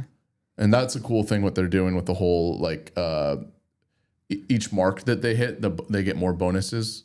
And they're only doing this one time. Netflix has agreed to this whole thing because it's Matt Damon and Ben Affleck that if they hit like a certain mark at per time period, they get more money. Are you talking about like viewership? Yeah, some certain goals. Yeah, like there's streaming credits or there's whatever. like 5 goals I think they're trying to hit. And if they hit each goal, all this money gets dispersed to everyone that made it, like the 1,200 people that made the movie. Oh, that's a good incentive. It's a really cool way of like. I'll have to look into that more. I didn't know about that. That's cool. Yeah. But yeah, what was I going to say? Oh, we were looking up filming locations. Yeah, Paul Thomas Anderson. My favorite one though is Inherent Vice. Have you ever seen Inherent Vice? Why am I blanking on? I feel like I have, but why can't I think of what that movie is right now? It's with Joaquin Phoenix, where he's like a hippie private detective. And his name's Sportello. And man, I probably watched it probably like, at least like I actually don't think I've watched this. I remember when this came out, but no, I haven't. But I was like, why does it sound familiar? Okay, filming locations. Yeah, Eureka, California. Yeah. I don't think that's on the way to Mammoth, but maybe I'm wrong. Yeah. Oh, and Texas. Yeah. That was really It's possible it was like in that, I don't know. I'm going to Google Maps. Filming dates was only 9 days? No way. I could see that. It wasn't like very set heavy. Yeah, it's true. It was just like we filmed in a house. We filmed in a car. They didn't they shut production down until they got Benicio del Toro to join them because he was doing not Paul Thomas Anderson. Wait, I'm getting why am I blanking on his name that directed I'm also blanking now. I'm trying to look up Eureka, California to see where it's Eureka's all the way like up at it's like above San Francisco far. Why did I don't know. It's like on the coast. Maybe that's not where they filmed it's by like Sequoia National Park. Oh, he was doing Phoenician Scheme that's directed by Wes Anderson. I actually liked that movie. I did too. I enjoyed it. I kind of was like, I was kind of just like, whatever, it's free. I'm gonna give it a shot. I enjoyed it. I liked it. Yeah, for a Wes Anderson movie, it's like not bad because I feel like he's getting more and more derivative of just like I make twee movies with really cool set design. It's like how many times are you gonna tell the same, like a similar but different story with really cool set design with like the same 20 actors or whatever. So I felt like he brought in new people. It had a different comedic timing and it was like better and more re-energized, I guess. For how which one's your favorite? I don't know. I don't love Wes Anderson enough to really care, I guess. Because like maybe I have to look. My favorite is what do you call it? Life Aquatic. Oh, I mean, yeah, it's like more I could say the characters. Like there's just like more exciting things. But like as far as like the movies overall, they're just like a lot of them are just kind of a similar vibe. Well, he is certainly once he got to like doing that got Oscar nominated. Which one is that? He did Moonrise Kingdom. Then he's just like, all right, I'm just gonna straight up do the same recipe. A lot of quirky characters. They get into something that like.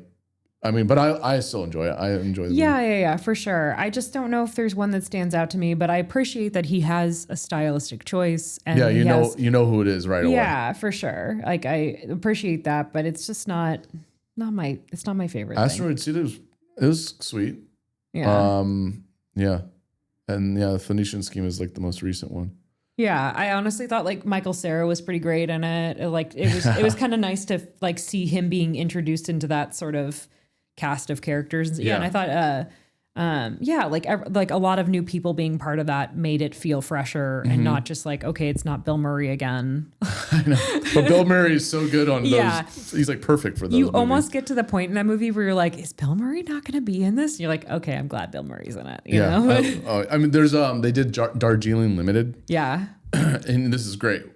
Like what you're talking about with Bill Murray. So it's like shows him chasing after the train and you think it might be with Bill Murray. I mean, obviously the trailer, it's not going to be him, but it shows him chasing the train. And then all of a sudden right behind him is Owen Wilson, Adrian Brody, and then the third guy that's always in Wes Anderson movies, Jason Schwartzman. Oh, and I was going to say Lightning McQueen. I can't think. So they put like they're what's like his name? So they kind of like did the joke of like, oh, you're not gonna be in it. So they jump on the train and Bill Murray misses it. It's kind of like a little nod to like, oh, you're not gonna be in this movie this time. Is he not in it at all? Really? He's only at the beginning. And then there's like one like little like kind of like montage of like showing all the characters where they are currently, and then they show like a quick image of Bill Murray. Yeah. Again, like I feel like I've seen that movie, but it didn't stand out to me, like whether he was in it or not. I'm just like, oh, it's the one on the train. Yeah. I'm a big movie guy, and I watched this other quick video thing about, did you ever see The Thin Red Line? I haven't. I don't think I have. Okay. But. Well, it's kind of interesting because it's like this director, he's done, he's quite eccentric in a way where like you don't even know what the plot really is about. I was actually on a set of one of his movies like as a background actor, and all these famous actors were on it. But like, there's this Thin Red Line is a Vietnam movie, and it is jam packed full of actors. But it was supposed to be like there's supposed to be one guy that was like kind of hedging the whole movie, like the main person of the movie, and Adrian Brody was supposed to be the main focus of the movie, and he didn't know it until like. On like one of those, you when they go out and like answer a lot of questions for the press and everything like that. He was finding out then that it wasn't mainly focused on him as Jim Caviezel, who did Passion of the Christ. Yeah. It was a focus on him more. Huh. And they like. Did they misdirect him when he signed on for the movie or something? No, he just thought that he was going to be like the main star of the movie, but he got cut out a lot from the movie. Oh, so he went in with that was the plan, and then they're like, yeah, weird, yeah. I know Jim Caviezel's like one of those people where I don't really like who he is now because he's like in all these sort of politically motivated things. Oh, really? Yeah, but like for instance, like have you ever seen like the Count of the Monte Cristo film adaptation that he did in like the early 2000s? is what's his name from Memento? Yeah. Looking on his name. I heard it's really good. I just never got It's so good. It's probably like it's one of my favorite movies. Probably. I mean, I just really like that book too. But like, Is it still good to watch? You think now? Yeah, I actually because I have it on DVD. DVD. It has it has on my list. There's somebody Superman plays the son. I can't think of the actor's name. The contemporary, well, maybe not the most recent Superman, but the like 2000s like Jim Cavill or Henry Cavill. Yeah, he plays literally like a character in that movie. Like, but yeah, it's such a good. I think it's just a good story. And then they did a very good job adapting it. There's some TV show actually coming out like on PBS this year that I'm like looking forward to of Count of Monte Cristo also that they're going to do like a mini series. But I just think it's a solid movie.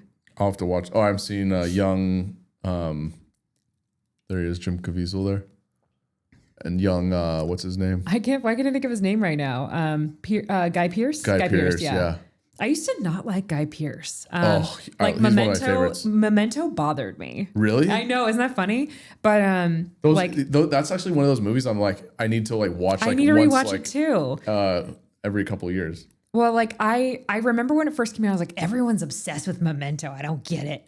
And I think it's sort of like sullied me liking Guy Pearce and stuff, and because I was like, he's in that movie that all these like indie kids are into right now. But in hindsight, great concept for a film. He's a fantastic actor. And I felt like I just misjudged it because it was too popular or something. But yeah, I would rewatch it again because I think there's appreciation. I watched it maybe like last year and it's still good. And what you should see, I wonder if I can pull this up.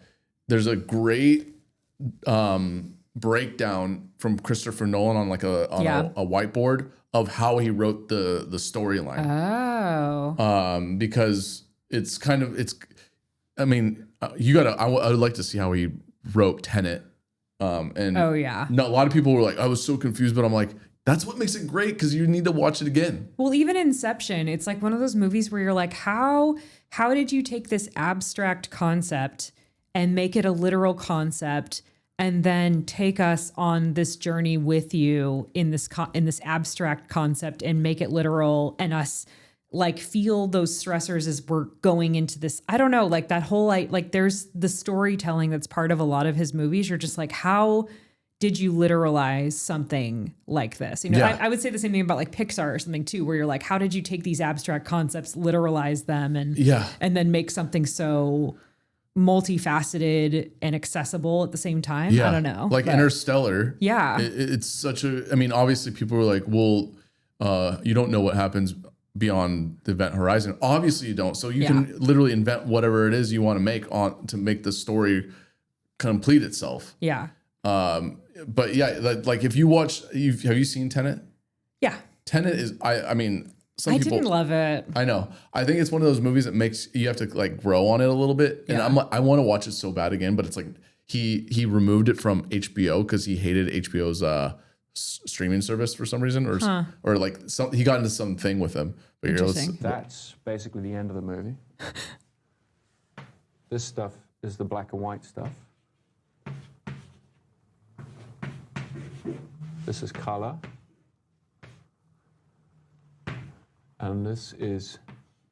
So if folks have never seen it, there's interspliced scenes of color scenes that's supposed to be seen as present, and then black and white kind of seen as in the past.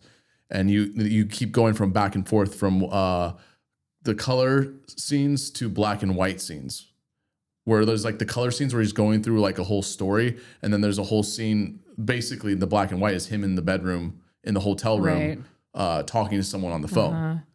Yeah, but I mean, obviously, like Christopher Nolan's brain just is configured in a way that aids to this type of storytelling that I think that most people probably wouldn't be able to just actualize in the way that he's able to. Obviously, if he's seeing it in this weird way, like my brain doesn't get that, but he's telling us in a way that makes sense. Yeah.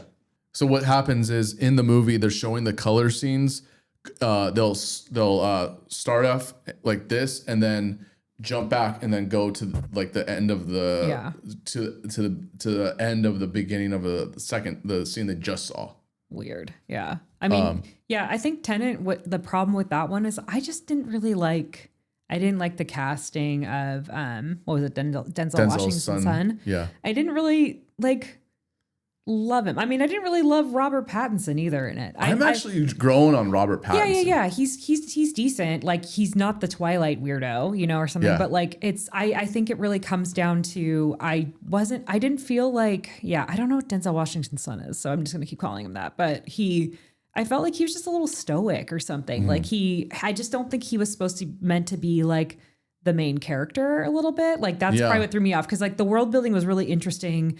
It got weird at points where you're like, oh, they have to wear these weird like air masks when they're in the, you know, it's like backwards breathing, like the oxygen's just like going backwards. just weird stuff like that. Like I can get on board with that, but I just felt like I was like, I'm not rooting for this guy. I guess I don't know. That was sort of my thing. And No, I could see that. I don't know. Yeah, I'm trying to think who could have been better. And also, it was funny. Remember the lead actress in that? She was much taller than him. I don't remember. Which, I mean, obviously that can be seen as like you're reversing the gender norms of like, but she was kind of like casually like a love interest in a way. I don't remember who it was. She was just a much taller actress, and he's kind of short. I'm sure. Let's see. I stood next to Denzel once. It was, and I didn't. I wasn't even sure I was next to him. It was kind of weird. Geez. Oh yeah, she's in The Crown, I think, right? This gal, Yeah, I'm scrolling down on it right now. Yeah, I think she plays she's in The Crown at some point. She plays one of the Princess Diana's. I think. Isn't she Princess Diana? Yeah, she's fine. Yeah, he's not. Yeah, there's literally a picture. Yeah, of her that as Princess literally Diana. looks like her too. Yeah, she did a great job in The Crown.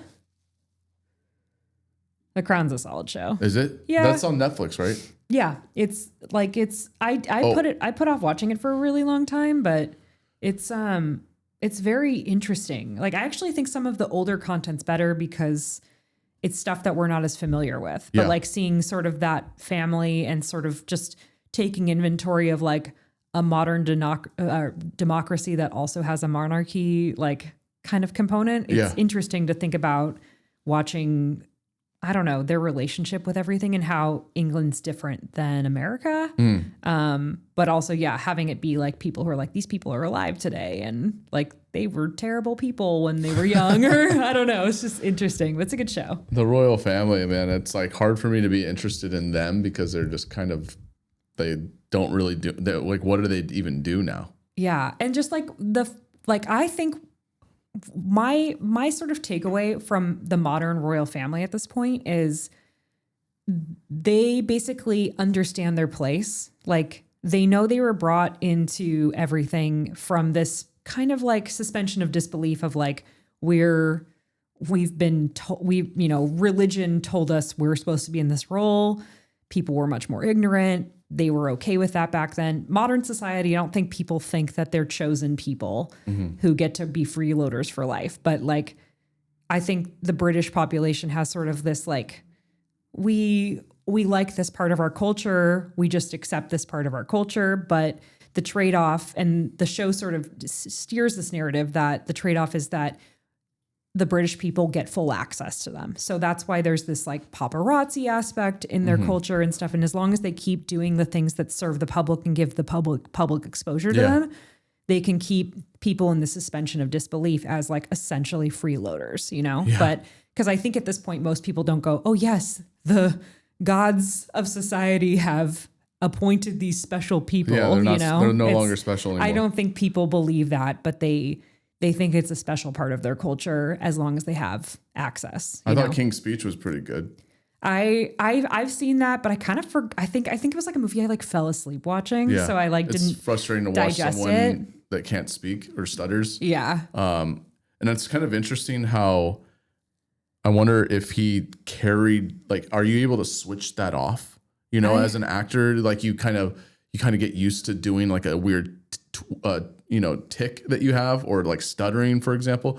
Like, I wonder if there's a way to switch that off, like, because you know how some actors get affected by, like, famously, what's his name that played Elvis? That he carried that Elvis accent.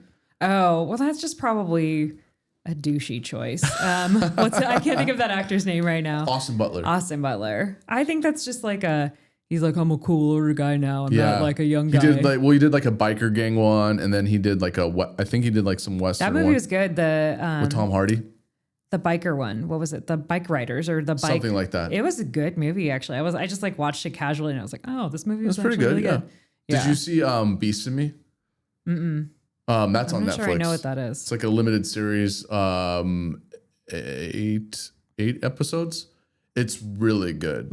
Is that Claire Danes. Oh, no, I'm not thinking. So speaking of tics, she has like this thing where she like keeps shaking her lips, like because she's like got emotional problems, and when you see her go through stuff, she's like doing this thing. It's kind of crazy. You don't think it's like a motor skill aging problem or something? I mean, or maybe it's just like her actors, like her thing that she does. Because I used to do this thing from Romeo and Juliet, where when she finds out that Leonardo DiCaprio died, or when Romeo dies, spoiler alert, she does this thing where she finds out, she goes, but they both have like a pretty ugly cry. I know, it's such an ugly cry. Like I think about the moment where Leonardo DiCaprio is like in the weird Winnebago desert thing when he's like banished. Yeah. And he thinks she's dead. And he's like, we're to the stars. Like it's so intense. But like every time you see Leonardo DiCaprio cry in anything, he has like the same like Basketball Diaries, everything. He's very like spitty, like adolescent child, like kind of thing. So Actually, I've never know. seen Basketball Diaries. It's pretty intense. Like it's, I don't know, drug culture type thing, but it's a good movie. But I don't know. Leonardo DiCaprio pretty much like most of his career has been doing solid things. Oh yeah, The Beach. Did you ever see The Beach? Yeah, The Beach is weird. I know. There's like, I love it up to a point where like that one shark attack happens.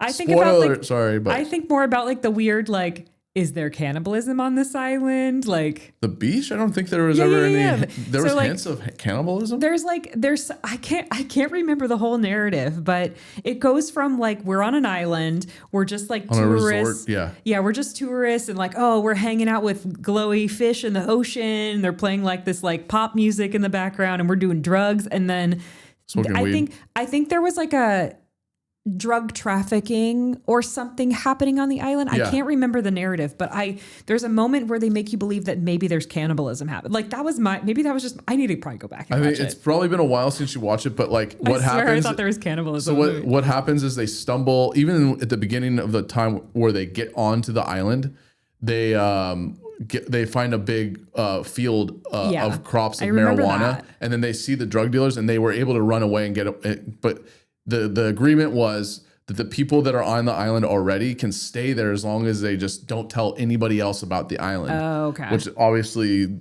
people have, can't help themselves. But was there like head on like skulls like on stakes and stuff? I feel like in my brain I've steered this narrative that there was cannibalism. You're twisting it up with something else.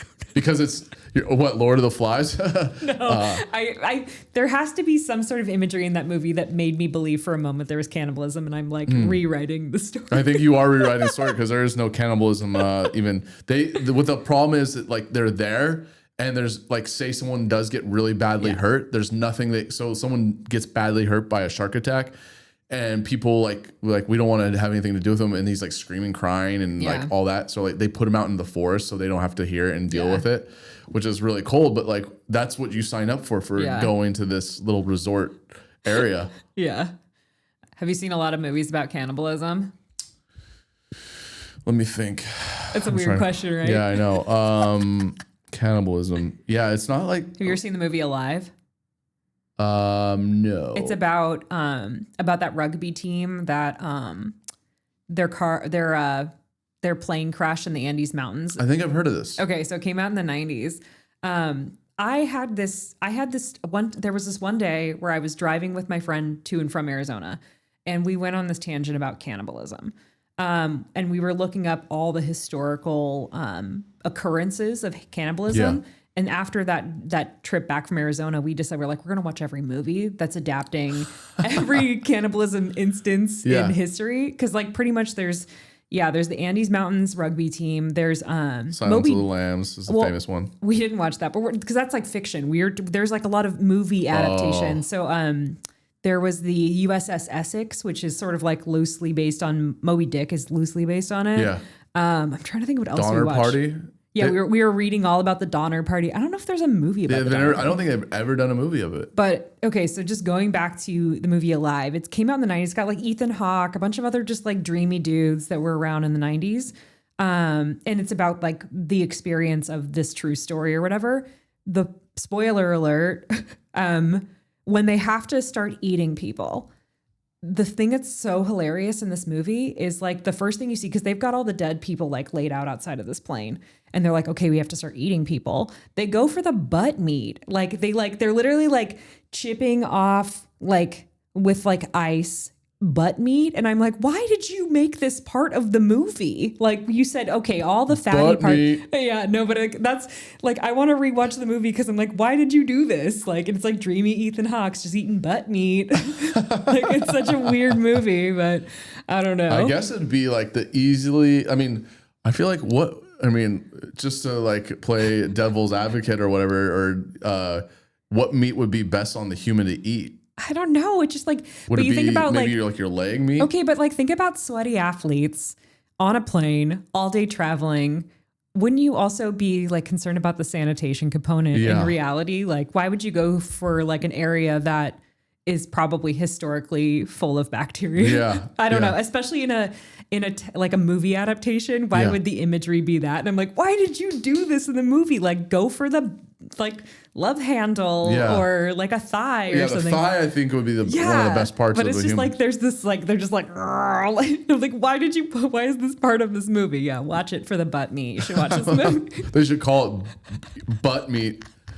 It's such a strange, like it's a very good movie and it's an interesting story, but wait, this is based off of something that actually kind of loosely happened. There was a rugby team. When we were reading, because we went in depth, I've read about all of the cannibalism events. It's something about they were a rugby team. I think they were going from Chile to I don't know, I can't think of geographically what, like maybe Argentina, something like that. They had to basically puddle jump over the Andes Mountains.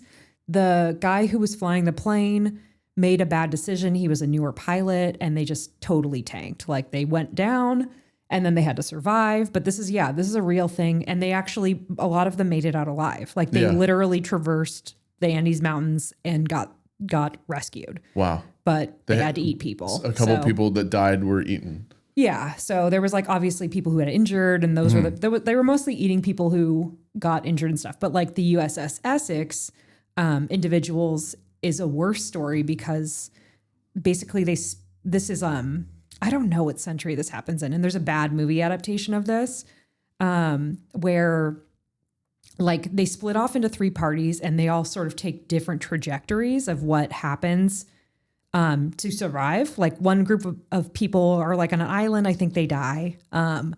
Another group eats somebody because they naturally passed away. And then another group like draw straws to kill somebody and then eat them, like to survive. Oh my God. And that guy survives. And I feel like in the movie adaptation that's sort of trying to blur the lines between Moby Dick and the USS Essex, like they depict basically like the real life character as like a survivor who I believe writes Moby Dick. And you're like, what? Why did you make this the narrative? It's not a true narrative, but like, can you imagine being like the guy who's like, I killed a guy, I ate him, and now I'm like alive and living my best life. I don't know. I mean, it's like quite demonic in a way, but like, I guess like when you're stuck in these weird situations, like what choice do you have? Yeah.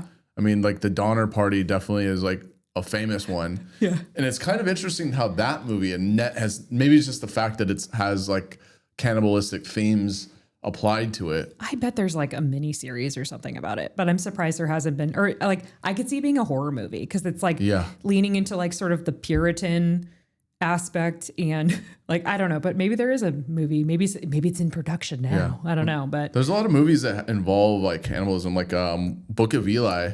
There's hints of that. What's that one? That's one with, it's like a post-apocalyptic movie where Denzel Washington's blind.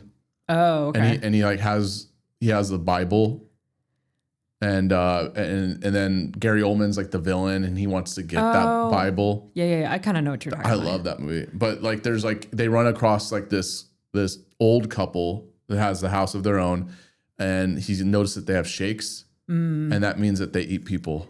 That's Oh, like kind of a interesting. weird Yeah, detail to that's it. making me think of the movie The Road. Have you ever seen that? Yeah. Yeah, that one's also got cannibalism too. I mean, but- I would assume that in a post-apocalyptic situation, when Yeah. there's no food supply, it's just humans, wild. Yeah. But it's, I mean, I do a lot of weird things like that where I'll just like be like, oh, let's read everything there is about this one strange topic. That's and definitely now I'm like an expert on cannibalism. that's like a rabbit hole for sure. Yeah. But up for it, like if you're driving from California to Arizona, like what else are you going to do? Like Yeah. that was sort of our logic was like, let's read about another cannibalistic story. As one person was driving, the other person was like looking it up. I was driving and I was like, look up this story now. Cause I like sort of remembered some, When was this? How long ago was this? This was, I don't know. It's one of like, so at my last job, when I like made this, it's one of my really good friends. Both of our parents live in Arizona. So we would like carpool out to Arizona for the holidays a lot. And so we just had a lot of idle time in the car together. So we would sometimes just like, how do we distract ourselves? Yeah. And usually I would drive or she would drive. And the other person would just like look at weird stuff. And That's a good way. Yeah. I mean, might as well learn something. I've always actually wanted to do that on here. It was like, I mean, obviously we kind of learn a few things on here, but like actually sit down and like, all right, here's a topic. Let's learn about falcons, something like kind of out there that's like, you know really nothing about. I know a lot about birds too. Oh, you do? Yeah. You might. Aren't you on Merlin? No, I'm on Merlin. What's Merlin? Merlin is a birding app. And what do you, so like, could you like kind of describe the bird that you're looking at and then it'll be like, oh, this is the bird? Yeah. So it's an app that like, basically you'd be like, this is where I am. This is like, you can either take a picture, you can record how they sound, or you can be like, they were gray and they were white and they were in a pond or something like that. And then it'll give you like options. You still have to have some understanding of what you saw. But basically it's like real life Pokemon. What if you get an image? Will it be able to by AI detect what the exact bird is? Their picture stuff is like the worst of their detection, but their audio detection is pretty fantastic. Okay. But like I have a life list. There are 185 species on it. That's how many you've seen? The most recent bird I have encountered, this was at my work, it's Townsend's warbler. I saw it. I don't know. Yeah. Just like it's ridiculous. But there's like birds have the stupidest names. Like there's one I see at my work all the time called Swinhose Wide Eye. Why? Or well, they run out of like names after like 50. And they're having this thing now with birds where I guess they're named after like historically problematic people. So they're like, oh no, we need to like change these eight birds' names because of this person that's associated with them. Dumb. I know, it's like hilarious. But no, it's like a weird, like you see these jokes on social media about birding and stuff. Mm-hmm. It's like, I'm absolutely one of those people. Once we bought our condo, well, it all started my in-laws. It's like fun to geek out on something. A little bit, yeah. But it was like, I liked having a bird feeder when I had an apartment, but all I got was like the same two birds. And then when we got a house, I started noticing like, oh, maybe there's other birds here. And then my in-laws, when we go to their house in like, in Oregon, they had like bird feeders and stuff. And they would be like, this is this bird, this is this bird. So then when they came to visit us, they were like, oh, you have this in your yard? And so I was like, I'm going to get a bird feeder. So then it goes from getting a bird feeder to then I get the app. And then I'm like, got a membership at a place called Wild Birds Unlimited. No way. I'm not even kidding. This is like it's like a weird, yeah. I Do feel you like want to own birds? Have you ever owned a bird? I think that's my thing is like, at this point, I'm not having kids. I don't own a dog. I don't have a cat. I feel like wild bird feeding or like observing is like a really good, like I'm like a bird ant, like I can feed them, but if I stop, they're not going to die. Like versus like if I owned a dog and I go on vacation, I'm like, I have to make somebody take care of it or something. So I'm just like, here's the seeds for the week, bros. Like if you eat it all, bye, like whatever. Like, so I don't know. I like it because it's very non-committal. Yeah. I like bird baths too. We had like in our backyard, a bird, my parents' house, a little bird bath. Yeah. And it's like kind of nice to see that the birds liked using it. Oh, for I've that got reason. a fountain. Yeah. Yeah. Well, it's like hilarious. Like, I mean, it's fun to watch to see. Like, I would feel so proud. Like, I could easily do that here because I seen someone up there used to do it. Put a bird feeder to that. I'd feel so proud if birds came to my bird feeder to get some food. It's not hard to do, but yeah, there is an element of like you do this action will happen as a byproduct. So it was like, okay, got a bird feeder. Now I got rats. Like, and then it's like, okay, dealt with the rats. Now it's like, okay, but now I have squirrels. And like, I don't know, there's always like elements of like, you have this thing, how do you deal with the other thing that's come as a byproduct? Like how, and you kind of get pushed to this place of like, how long do you put up with it before you just like call it quits? Yeah. But yeah, like How'd you deal with the rats? I killed them with snap traps. Oh, okay. But do they still come? I mean, I live in a green space area, so it's like they don't 100% go away, but I managed to keep it under control with like preventative stuff. Like I thought it was one rat when they first showed up. And my dad's like, oh, go out and buy a snap trap. And like you could call, I guess there's a thing called vector control, like where you can, it's a public service where anything that's like bad for public health, they can come and they'll like deal with it like pest wise, so like mosquitoes or like rats and stuff like that. But I was like, I can't call vector control because I have a bird feeder and I'm going to be like a piece of shit because they say don't have a bird feeder or whatever. But so I didn't do that. I just went on their website. They're like, get snap traps, deal with it. And my dad's like, yeah, just like use it, throw it out. I was like, Dad, I've killed 12 rats. Like, Oh my God. and I was like, what am I like? Am I supposed to throw out the traps? They're like, I didn't think you were going to kill 12. Like, but it was funny at first, but it would be like, I'd put out like the first time I put out one and I was like, you could hear it happen. Oh my God. And then I was like, okay, I'll put out 3. And then you'd hear it like before we would even go to bed. It's just like crazy. 3 rats? I'm telling you, I've seen it all. Like Oh, man. homeownership, man. But it's because we have furniture in our backyard that gives them good shelter. Yeah. So I don't know if I would deal with the rat issue on my situation because I'm on a yeah, because balcony. you're elevated. I'm on a first floor. Yeah. I have a green space behind me. Not a lot. Like we have a concrete like patio wall thing, but they can go underneath or they can like the squirrels climb over and stuff. So at this point, I try to just keep it under control. Not like so it was like bad for a little bit. But I don't even think it was 100% my bird feeder situation. I think it was like they were there. I think the people who lived in the house before us were kind of gross.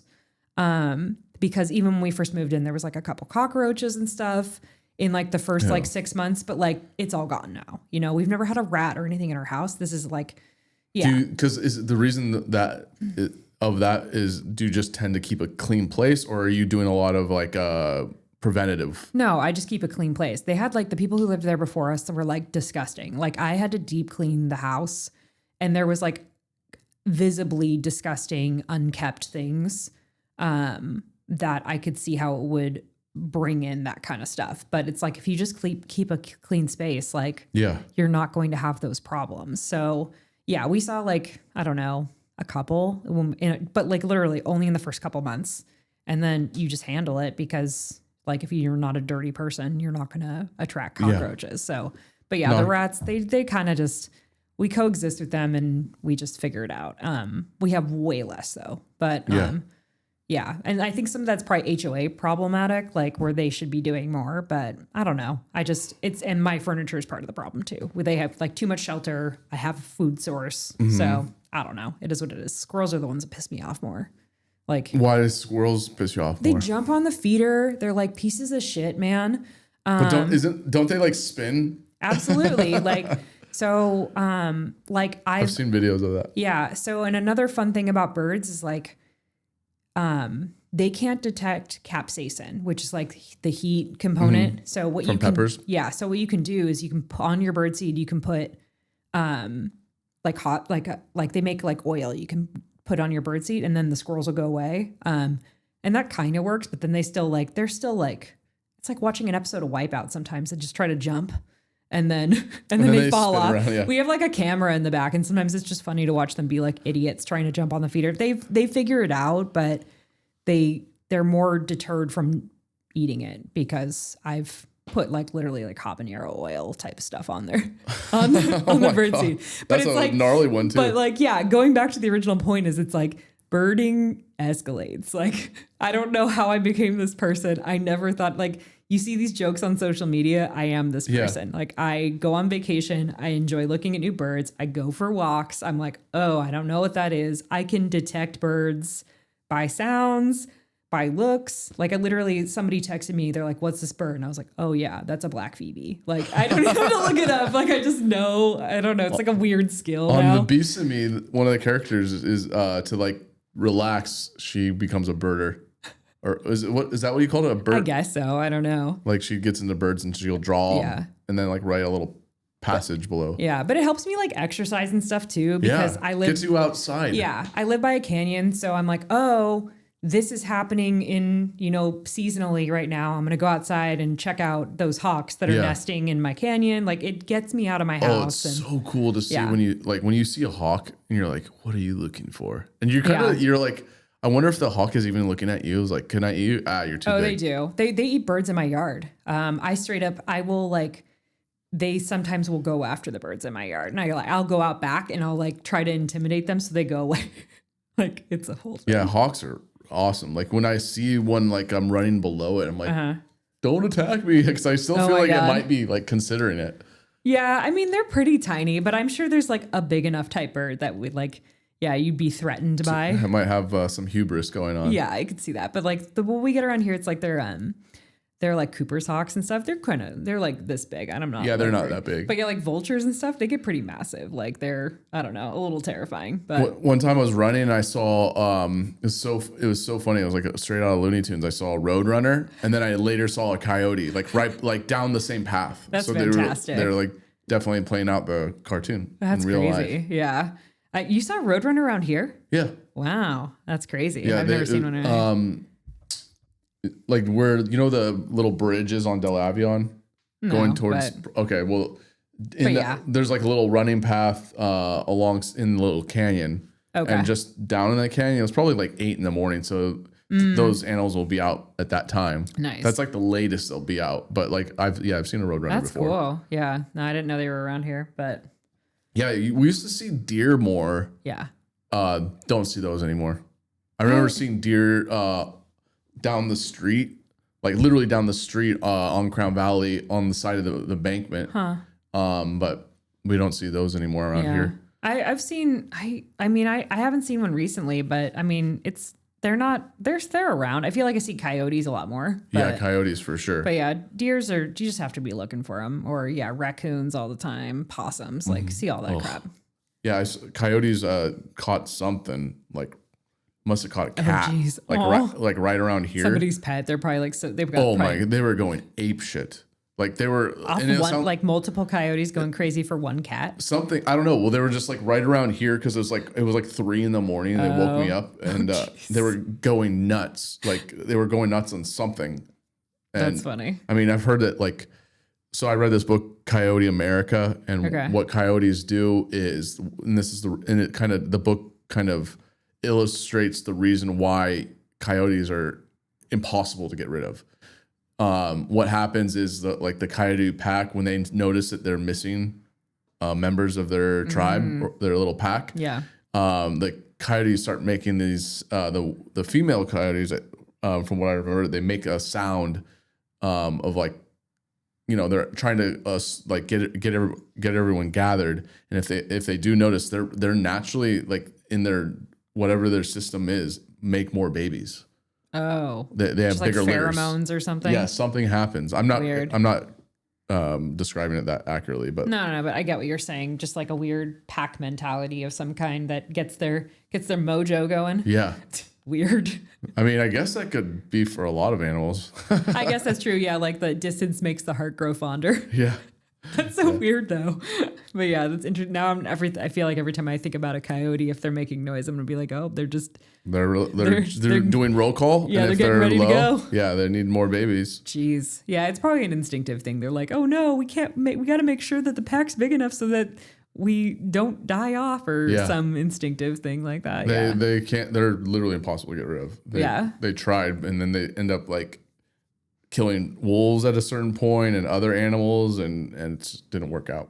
Yeah, I think I think the whole like eliminating things can be hard because it's just we're where animals are supposed to be. And it's like, obviously I understand like something like rats is pretty frustrating because it's like pretty bad for human society. Yeah.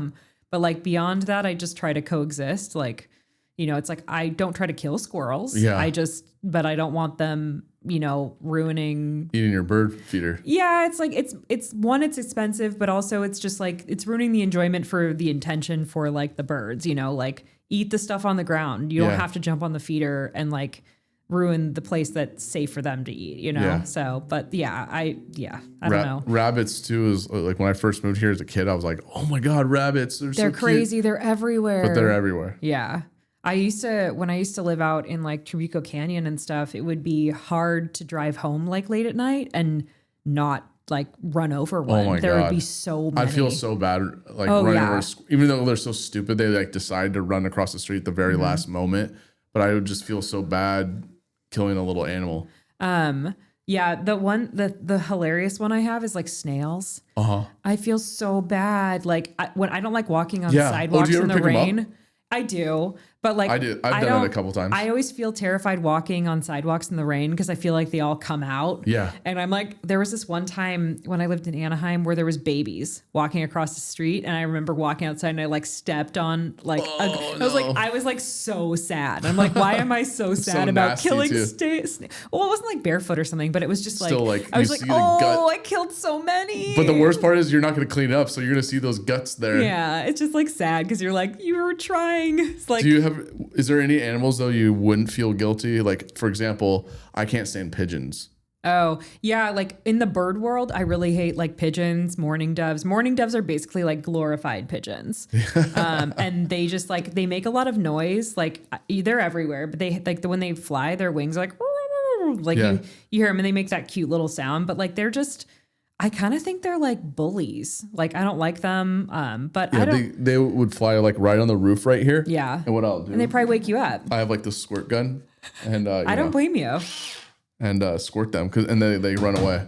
I should get like acid oh my God. Or I should get wolf piss or whatever scares them away. They're also a type of bird that's like really they're like kind of down to set up a nest anywhere. Like they're really low maintenance. So are pigeons. I think that's probably why they like there's so many of them because they're just like bottom feeders. But they're like the rats of the air. Yeah, they're just like a bummer, you know. I don't know if there's like really any animal that I'm sure there is. I just can't think of anything right now. But like even like bugs and stuff, like I'm the type of person that if I have a spider in my house, I'll take it outside. Like I'm that person. So like they'll be in my shower and I'm like, let me get you out of the bottom so you can coexist. If you seem like you're not like, if you're a harmless, you know, whatever, maybe I'll let you live. But like if you're fighting me, I'm like, sorry, bro. Yeah. Like a mosquito, I'm going to kill it. Oh, like, mosquitoes I hate. Yeah, I'd kill cockroaches for sure. Cockroaches, like, it's just, but when it comes to like actual like animals, I don't know. I'm kind of fine with it all. I don't know. They all have their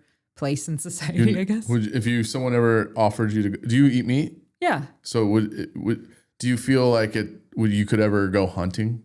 No, because I don't really like guns. Yeah.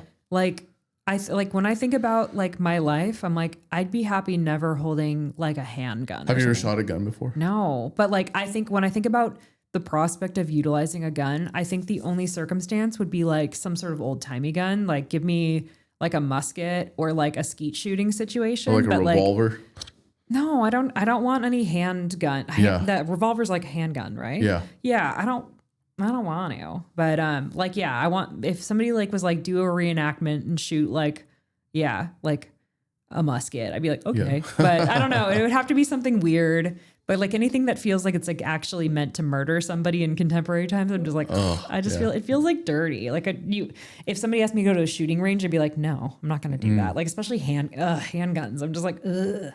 I don't know. Are you like a gun person? No, I'm not like, I don't own a gun. Yeah, it's like, because there's people who are like gun people. I'm not saying like I'm anti-gun. I've been to the gun range. I just don't have like that much motivation to want to go do it often. Yeah. I mean, I would if say, hey, like let's go to this outdoor gun range and shoot an AR-15 rifle. I think that'd be kind of cool. But like, I don't like have this thing in me where I'm like, oh, I mean, I play video games that involve guns all the time, but But you don't have like a gun in your closet for safety right now. I have the squirt gun. I was like stoked too. That's keeping you protected from the morning and gusts. it has like the cool like clip, so you can go like that and be like, That's ridiculous.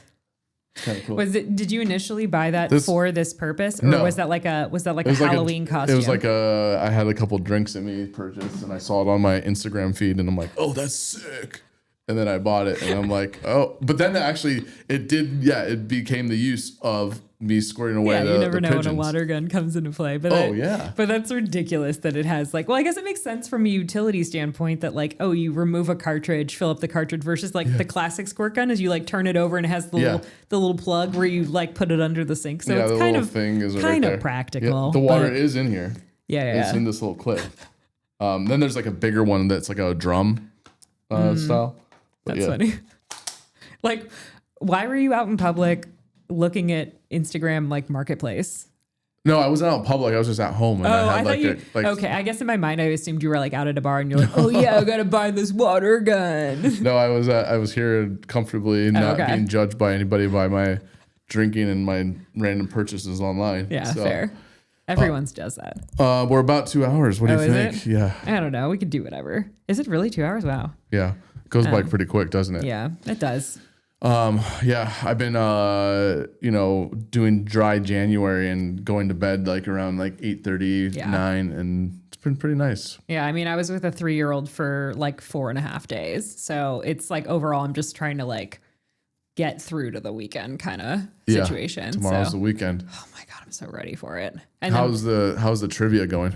It's solid. I was kind of actually happy it was like mellow this week because last week I had 20 teams.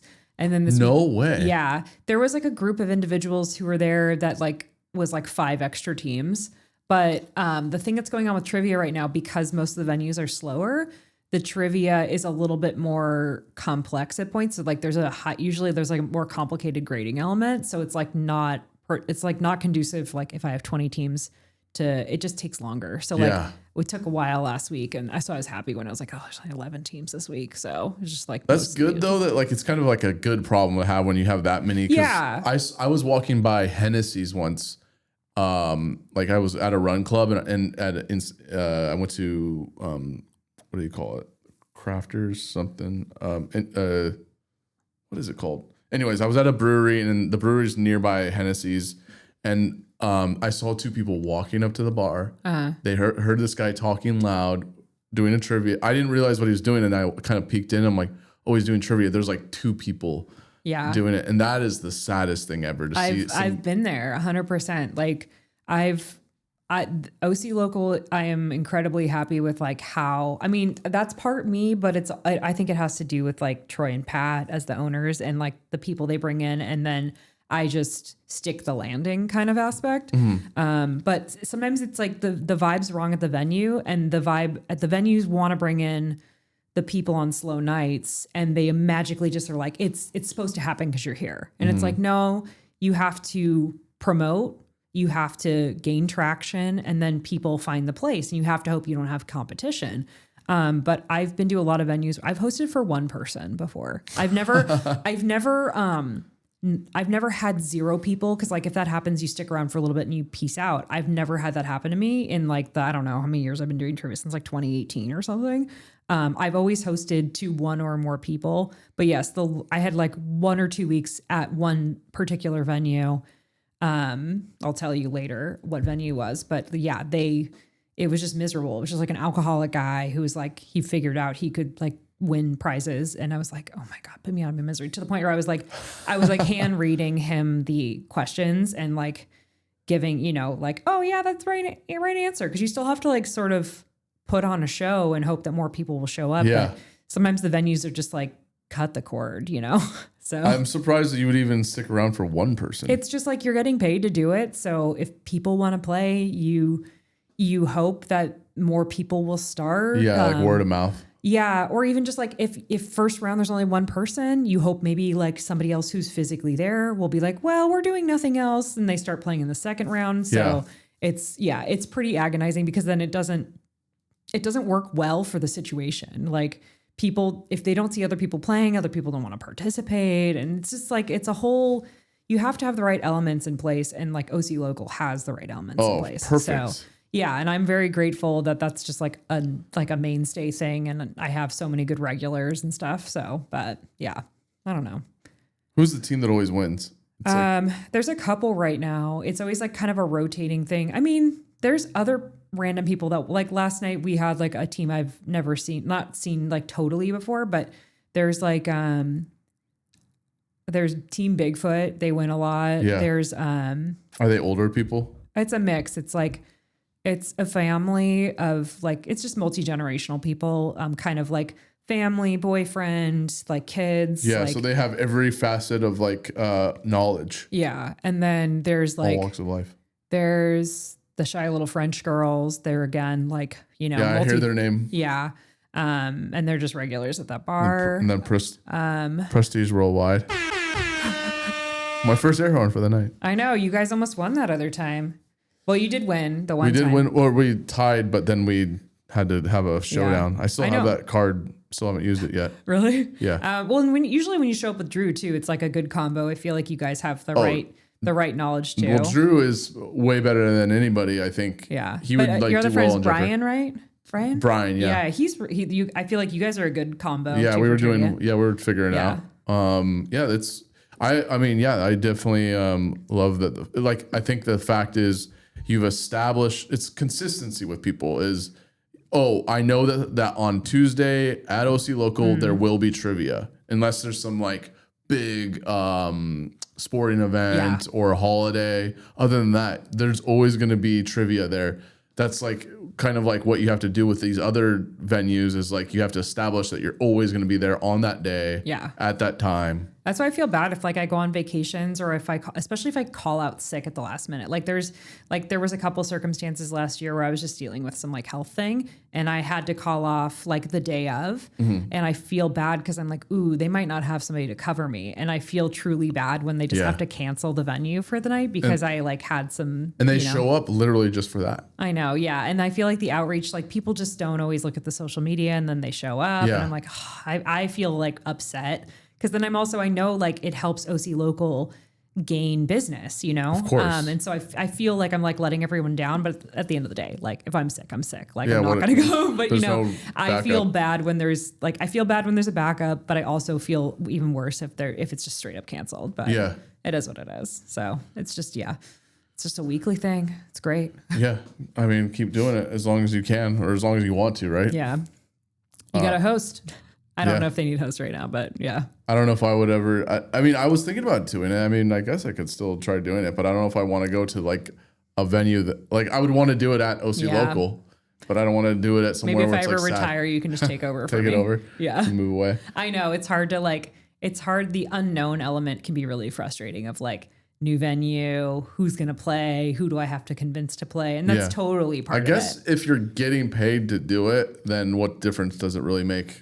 Yeah, I mean, for me, I just look at the positives where I'm like, I'm learning new stuff. I'm playing my own music. I'm exercising my ability to, you know, pretend I'm an extroverted person when I'm not. Like, I don't know. It does a lot of things for me just to be a better person, I guess. So that's kind of why. And then like, Gets you out of the house, has something to do. and it's like I can drink when I do it. So it's just it's such a low maintenance thing. And do they give you endless like beers when you? I mean, I've never tested the limits. Usually you're like, you're like doing really well. You're I like just getting don't- sloppy.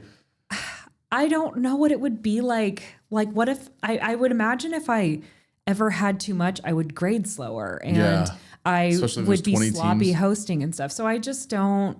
Yeah, that's true. Like, if you see me at OC Local, I'm usually drinking water or I have a seltzer. I don't usually ever, like, it depends on the venue. There's been venues where I'll get like a vodka soda or something like that, but I typically just try to, and I'll never eat too, because I don't know, something about like scarfing down hot tacos when you're trying to in between hosting. I just don't want to have like gross hands or something. Yeah. So I usually don't eat, and I don't know. But I've definitely seen other people who are just like, I'm eating a cheeseburger, and I'm like in between So rounds. What is the everyone's got their own longest thing. river in the United States? Yeah. It's totally a thing. It's just not for me. So, Yeah. but I've seen it all.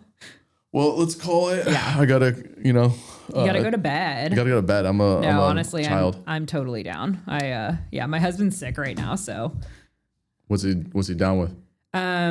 he's just, I don't know, got like a cold or something. So gotta go home and make sure he's okay. Yeah, I've been knock on wood. I managed to miss all that so far, but I mean, it's still winter time, so you never know. I think I'm fine. I was sick twice in fall, which was like a lot for me. And so I'm like, I don't know. And he's had it like all week. So I feel like I'm home free. So There we go. yeah. Well, Barrett, thank you so much for coming in. You're actually, I don't really pay attention to the numbers and the stats on this thing, because if I do that, then it's just going to drive me insane. But you actually have the most views on YouTube, so I'll give you a little. I know. I wanted to know more about that. Like, what do you see who it is? There's nothing different in the recipe of what I do here. Maybe the story of you being shipped away on that school thing. I feel like I've done nothing that no one else has done. Like I listen to your podcast sometimes when I'm walking and stuff, and I'm like, this is great. Like, I don't know, you have interesting people on the show all the time. Yeah, so. I'm trying. I do need to start getting a little bit more out there with my guests, because like I love having friends on, because you and I can just go on forever and talk. Yeah. But I need like some challenges of like some people I haven't met, because that is kind of scary in a way, because you don't know how the guest is going to be. Like just complete strangers you're going to try to have I've on? had a complete stranger. Well, I mean, I don't know if I would have a complete stranger in my home, but it would have to be someone that can refer them, and then I would have that person on or something. Huh. Yeah, I mean, that's a good call. Just like, let me get to know a person that's an acquaintance or something. Yeah, I've done That's a that good before. idea. I had like the twin sisters that own Fiala beer. Okay. It's like an organic Mexican beer. Random. And I didn't even have like a phone conversation with them. They came to my radio show at Saddleback, and we did it there. I had Corey Danger, who owns Golden Crown, the Golden Crown barbershops. I briefly spoke to him, and then he came on my show, and we had a great episode. So yeah, Sounds like a good 2026 goal. Yeah, to get some Even if random dry guests. January is stupid. It's so stupid. Why are you I doing hate it so much. Well, I was like had some people that like there's this couple and then another person, and I was like, we should do dry January, because like the holidays are crazy. And then I'm like 3 days and I'm like, this is gonna be awful. I know, but like, what incentivizes you to do it the whole month? Like, I know. You're just doing it for other people. I'm Like, now doing it kind of for other people at this point. Why? Well, Why? I've made it this far. It's the 22nd.